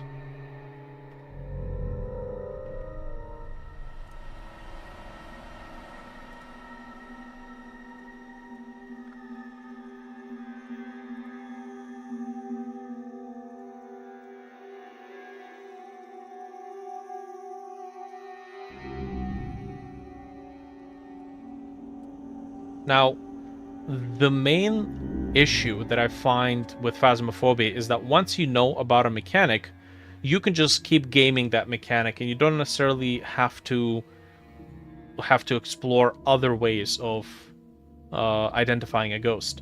So maybe what we can do is we can say that when we randomly generate a ghost, maybe this victim ghost will take the item to the death room.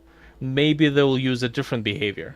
So we'll have to have some sort of repository of behaviors that we can build a ghost out of. So the player can't just say, "Oh, that's a possession of the ghost.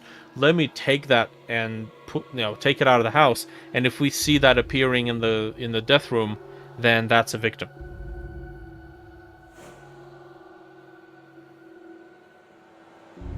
Now, technically, if they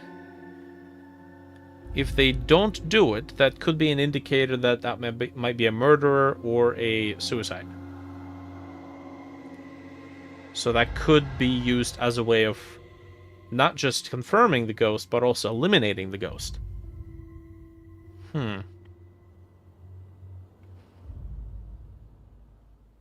To get trapped in the death room with the ghost of the ghosts in the death room. Not entirely. I don't want to go too balls deep into like hunting. And the player getting killed on a set interval.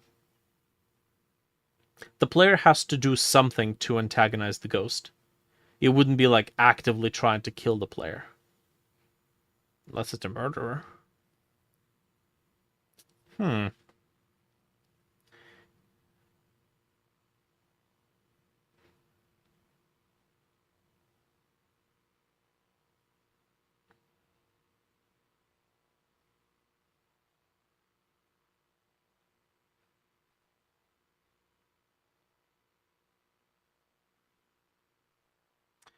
We have to determine which details we don't want to give away too early.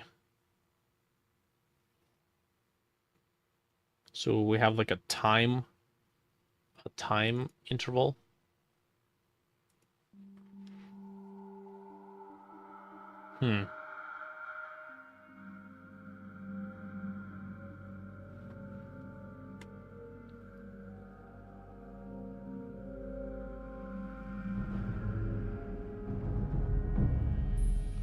Let's return here. Location of death. Personal possessions can be used to lure, attract the ghost to the death room. So that's the thing. Maybe he can, maybe he can't.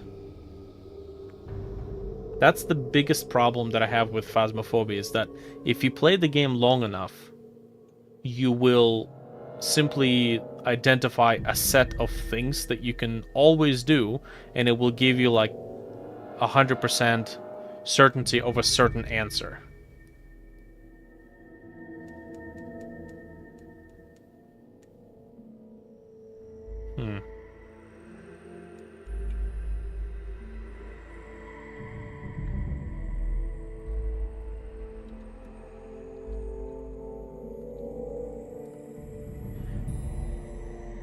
What about murder? A murder suicide. I mean suicide, I assume. Involving two ghosts. In Phasmophobia, you have a type of ghost called twins, which there's two ghosts at the same time, and that could confuse the players. Or if you know what you're doing, it's a dead giveaway that it's twins. Which again, like I've seen people walk into a room, witness two objects fly within the span of like 10 seconds in opposite sides of the house, and then the player's like, "Oh, that's twins," and then just bounce. So, but that's okay. So we have a means against that type of gameplay. It's the fact that you don't identify just one thing, you have to identify many things. You have to identify as many of these factors as possible.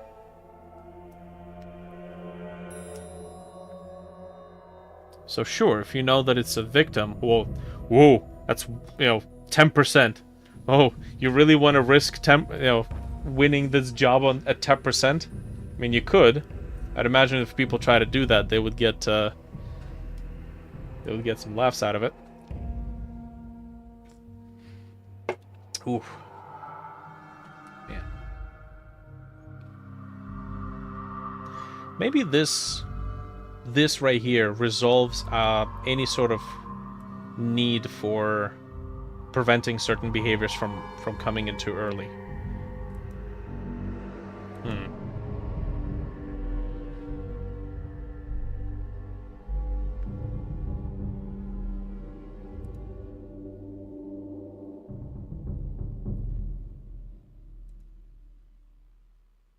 Okay, so if it's a murder type, steals personal possession from the player, tries to hide it.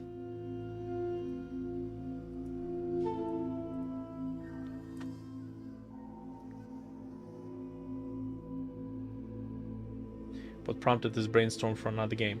I tried to do brainstorm for this a while back by myself, or like with my buddy.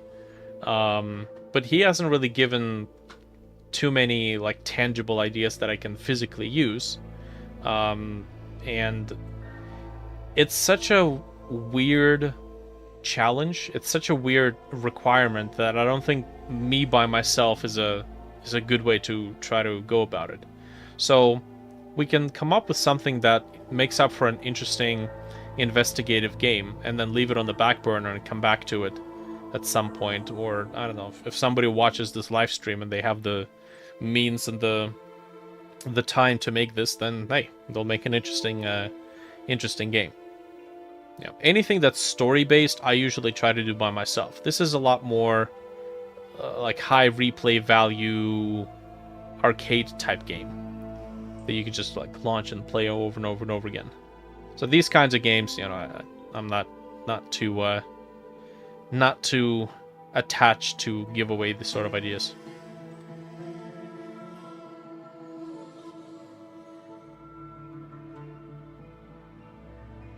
Family status. Okay.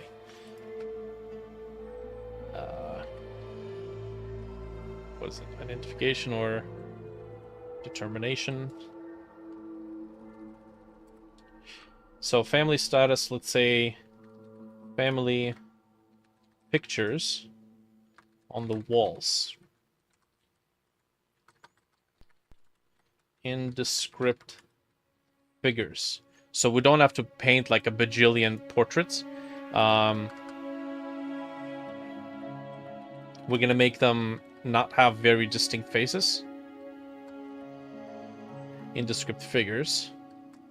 No particular identifying marks. Okay, whatever. Names written on the back of the photos. So the player would have to take a look at the photos, rotate them, and like actually pick it up physically, Silent Hill style, rotate it and check the names. Because it could be parents, could be grandparents, could be siblings, could be like relatives. What is the environment? We have to archive, or we have an archive, but is the main ghost area a home, a mental ward, a hospital, a playground? So I figured we can just, if we have to do this, we can go in the footsteps of Phasmophobia and start with one location and just add more locations to it.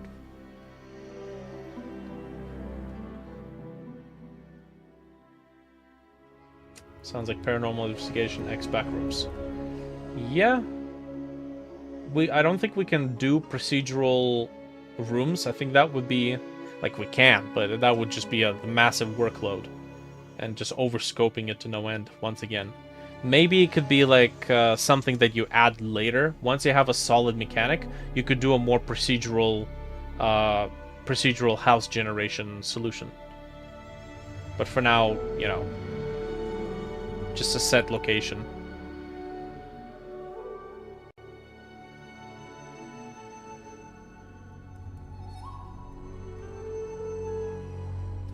Names written on the back of the photos.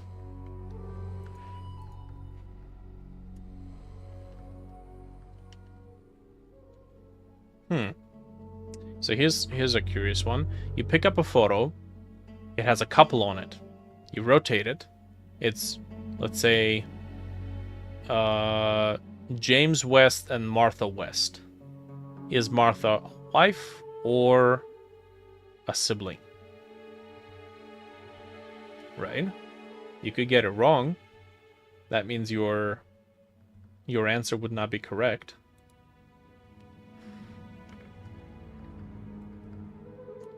check for name match and figure out if siblings or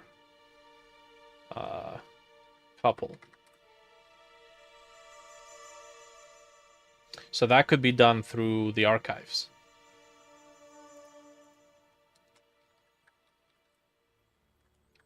Use archives to isolate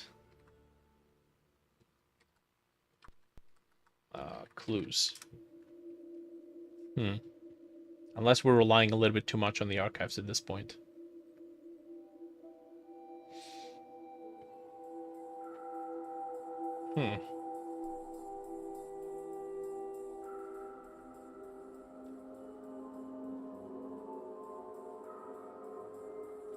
Cause of death. So, the current idea for the cause of death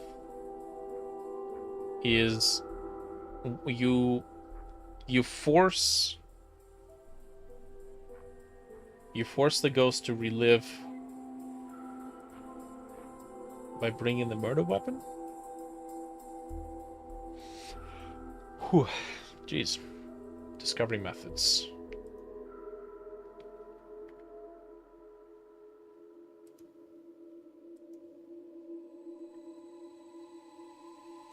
What would forcing them to relive the day of the death, the moment of the death, achieve?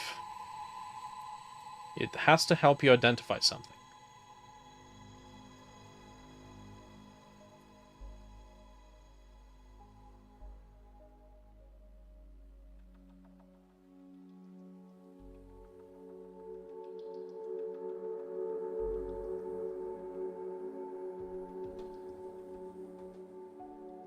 Identifying the type of the ghost could be a neat way to do this.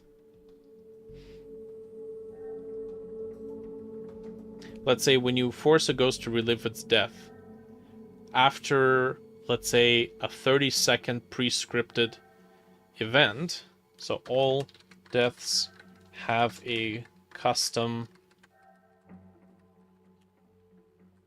animation, which is a load of work. You have a lot of deaths. Custom animation. After reliving the death, the ghost assumes one of several responses based on type. Murderer hunts the player. Victim scurries away. Yeah. Son of a gun. Come on. Damn it. Go to hell, Trello. Making me lose all the progress. Well, that's our custom animation. Once the ghost relives the death moment, it responds with an action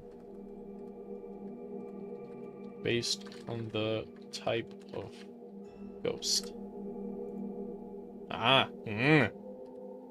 Son of a gun. Okay. Murderer hunts the player. Victim runs away.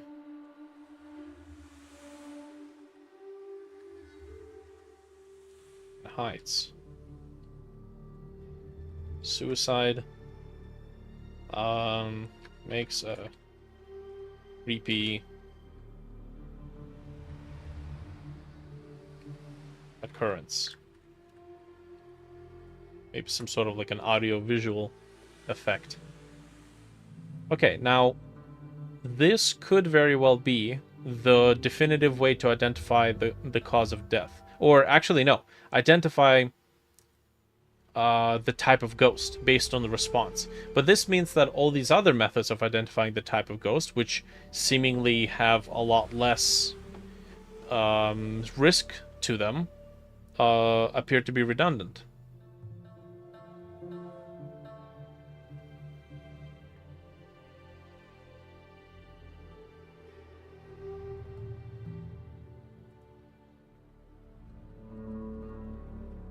Each ghost type offers a variety of responses. Player has to react to observe and react.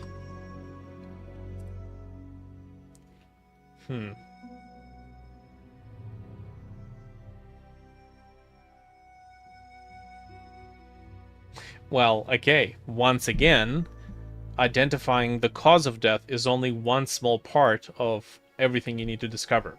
So there you go. Sure, doing this is going to give you a definitive answer, but it's only one small part. So why do that if you can do an easier way? Well, okay, this could be a definitive way of doing it, so it's going to give you the answer either way. And one of those other micro behaviors could be randomly selected.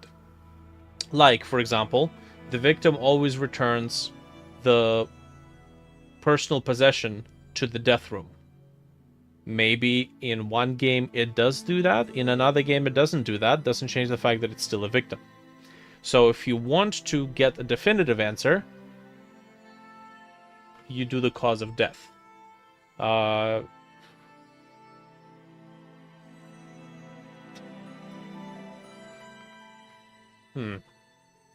Which technically, in this case, we're not really discovering the cause of death. We're causing the ghost to relive death, so we have to already know the cause of death in order to accurately recreate it. All deaths have a custom animation.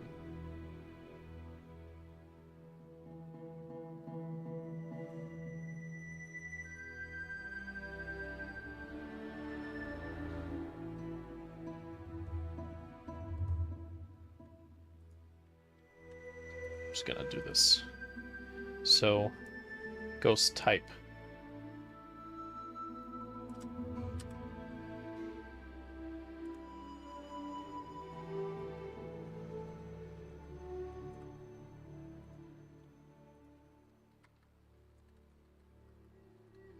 So, player can force the ghost to relive their final moments by identifying the death room, cause of death, and murder weapon, or death means if applicable.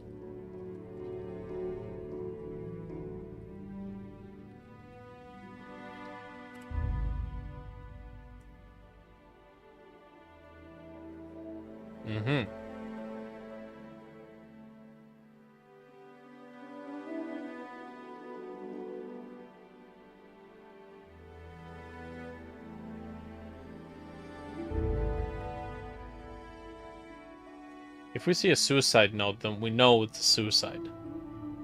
Unless it's a murderer pretending to be a suicide. Right?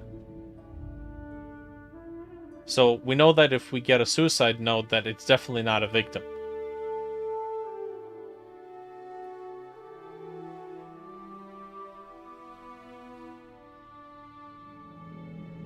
If a murderer and victim struggled. So there wouldn't be a murderer and a victim in the same job.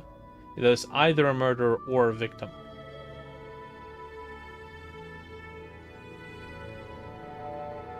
So the death room would be confined to a particular room. Attic, basement, bedroom, bathroom.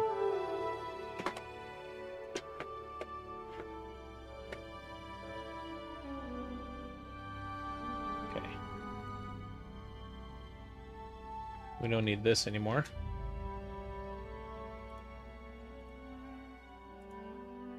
Nice. Just take this.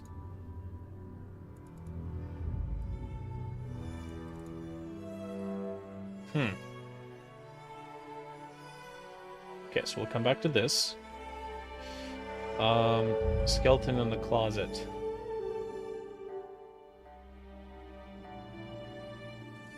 I guess this will have to be discovered from the archives.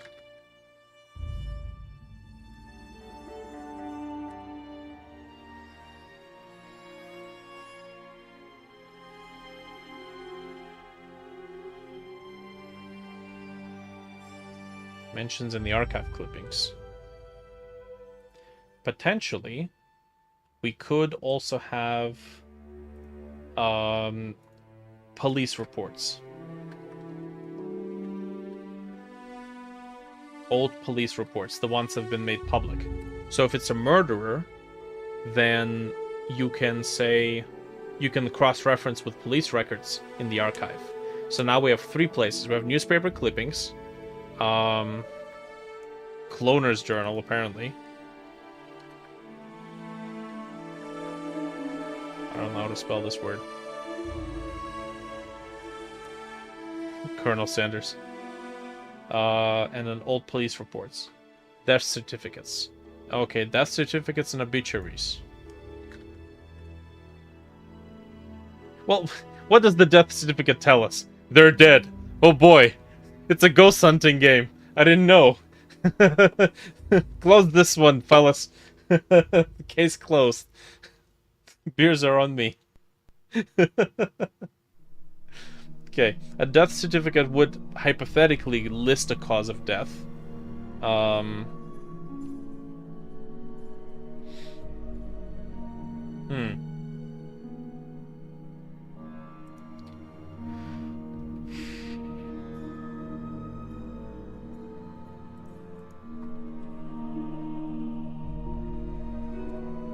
Death certificate or obituary.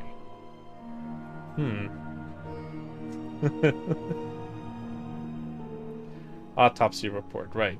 So that would be police report.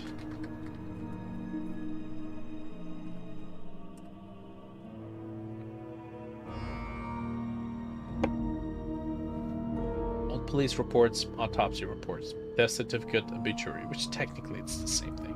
So we'll just keep that there. Just keep in mind that if we add another category for like autopsy reports being separate from police reports, we now have to create hundreds, right? Or like, I guess find a way to like procedurally generate them.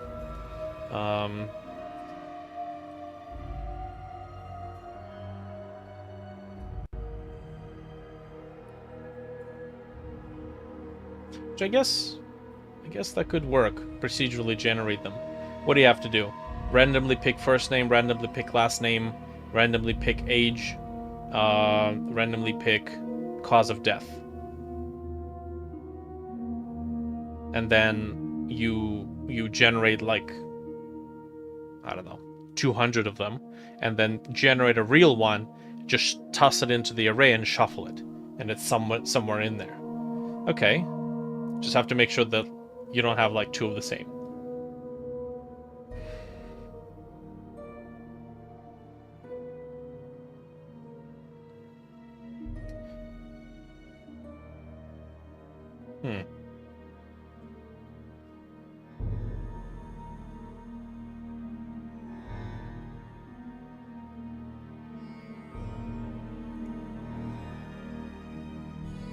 Is the body on site?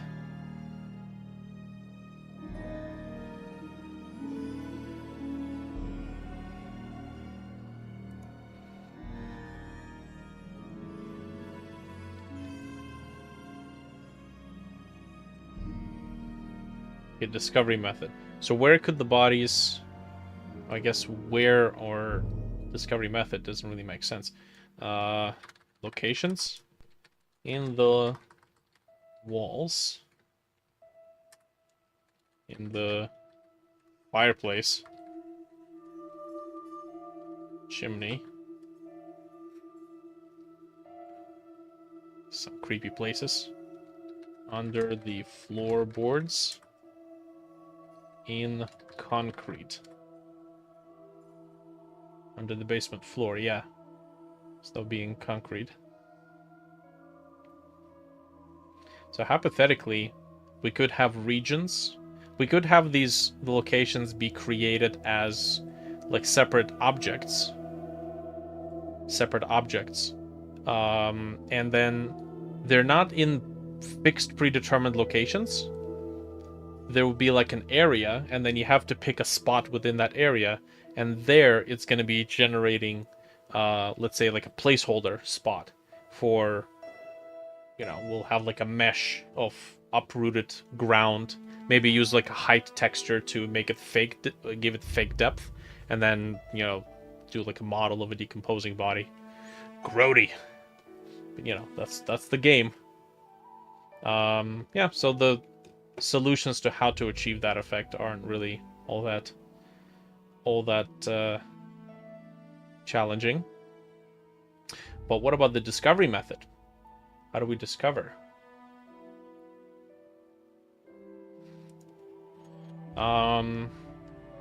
Missing autopsy report indicating the body was never found. Okay. There you go.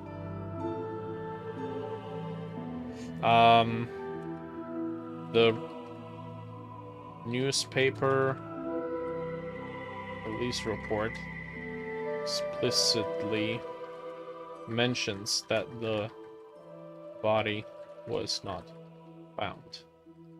So we don't want to say that there's a 100% chance of identifying this just by checking for a missing autopsy report. Maybe the autopsy was never performed because the relatives declined it. Right? Too expensive for our blood. Grandma had a lot of enemies. So we could say that you got to check multiple things. You got to check that there's no autopsy report. The newspaper might mention it, that the body was never found.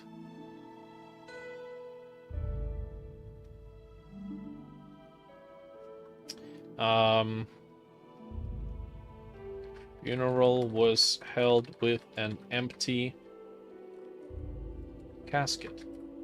We're getting glim here. Okay, so that would indicate that there was no body.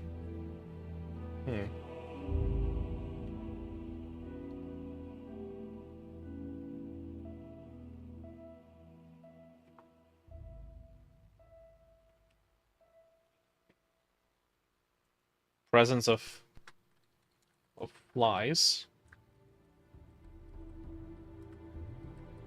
But could also be a red herring because of old fruit or garbage.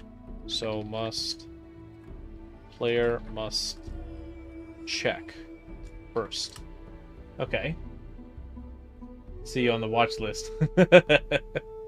Nice. We're getting somebody somewhere out there some ideas. Oh, these guys are really smart. I didn't think of that. Man, they could have caught me.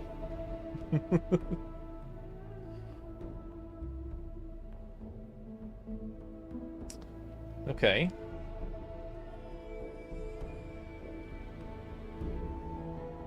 So it's just a matter of like generating a bowl of decomposing fruit.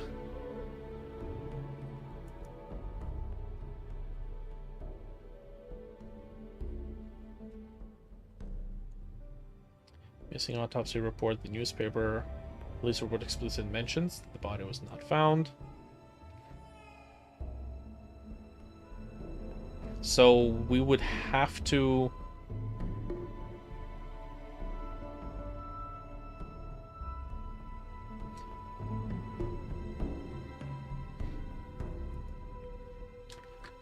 if there is no body in the or on location, it must be mentioned in either a newspaper article and autopsy report must be filed.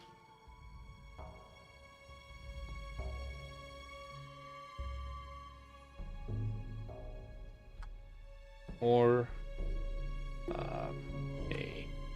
oh wait, hold on a second. Funeral was held with an empty casket, which okay. Which means open or closed casket. Okay. Was found or Open or closed casket funeral must be explicitly mentioned. Which, by the way, the only time you would have a closed casket is whatever's inside is so grody that you don't want to look at it, which means murder. That could be an indicator. Which means victim. Has a chance of being reported to have been a closed casket funeral. Sheesh. Need some sunshine in this place. What terrible accident. We do have an accident type. So, we'll say... There we go. Okay. So that's a clue that eliminates 2, but gives 2 more possibilities. Or, yeah. Nice. Okay. So that works. Leaves pleas for life. Can fake evidence. Create fake suicide notes or help please. Okay, good. Nice. That works. We do have ghost age and then person's age of death.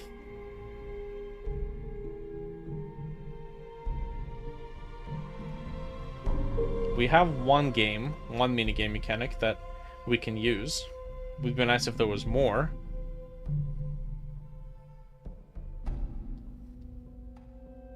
I gotta use the Luigi board. Get the Luigi board. I don't want to use a Ouija board, though. It's too cliche. We need to use a Mario board.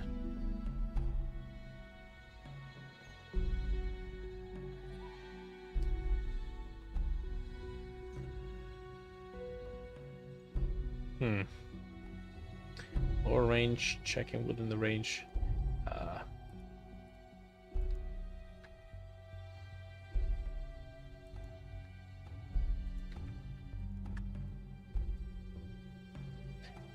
Negative guesses results in a penalty. Let's say we determine the ghost stage, because the ghost stage could have died in 40s, 50s, 60s, 70s, 80s. How do we know which one it is?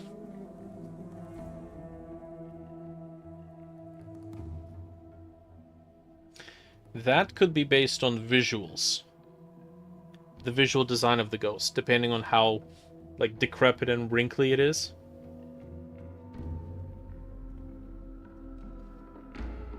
The dirtier, the better.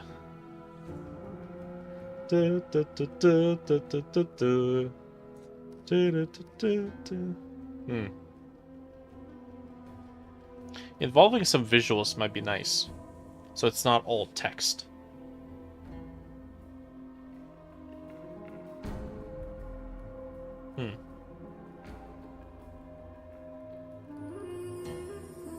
Let's leave the note here.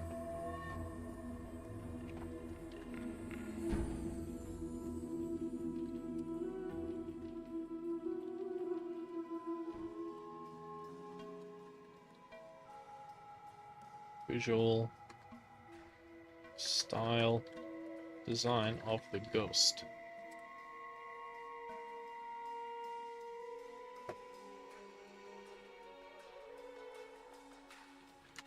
The older, the more ancient the ghost is, the more wrinkly and decrepit it looks.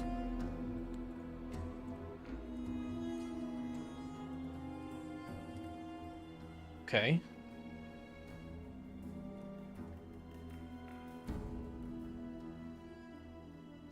Could also determine by the age of the items.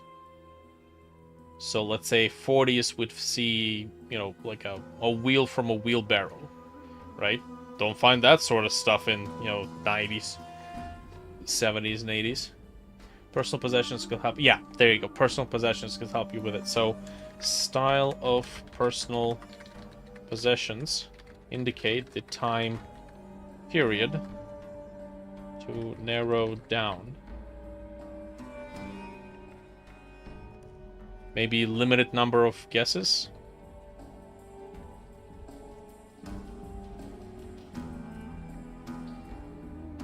Potentially. Old AM radio versus something modern. Yeah, basically.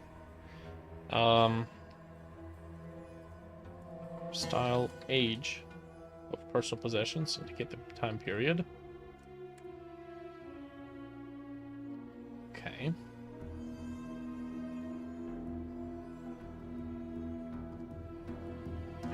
So we wouldn't go older than, let's say, 40s.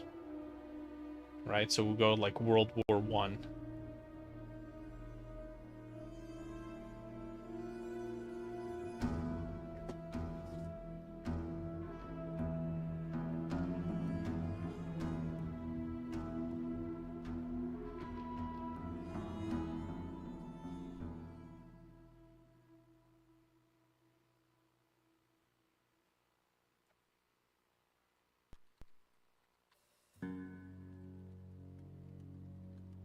Age of the photographs. Okay. When was the camera invented?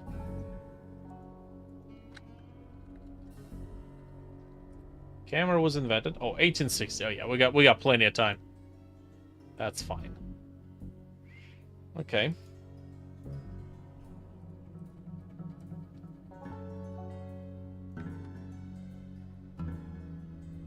Age of the photographs. Limited number. Yeah.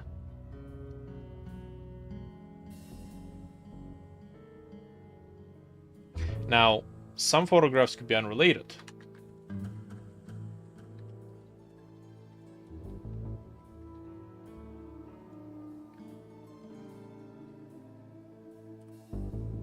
Or are of relatives.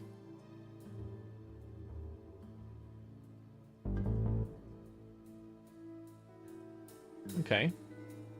That works. I don't have any other ideas on that front.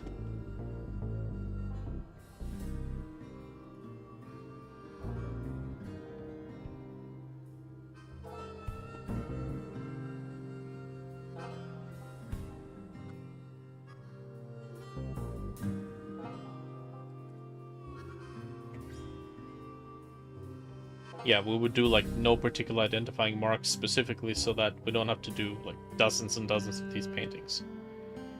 That would be too much. Okay. Alright, well, we have a baseline for these.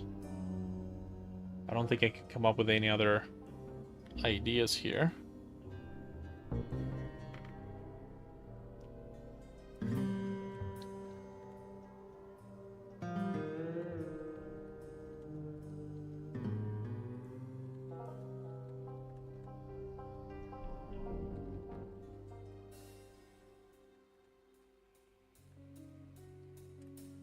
Ghost purging is based on percentage of correct factors. When we pick the factors, we have to make sure that we don't give the player more than, let's say, maybe 110 or 120% of factors. So if they don't guess one, they still get a chance on doing a couple of others. But we wouldn't have to generate all the factors, because then the player could always go for like the safest factors there are. And thus, game the system.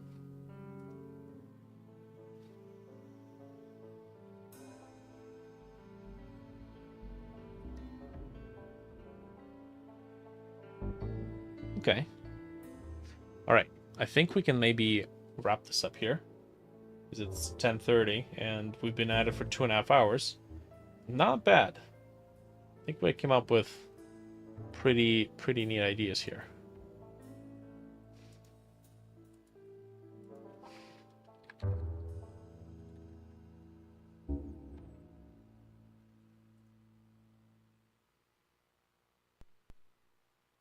It's a good start, indeed. The dude with the bag of Cheetos over there.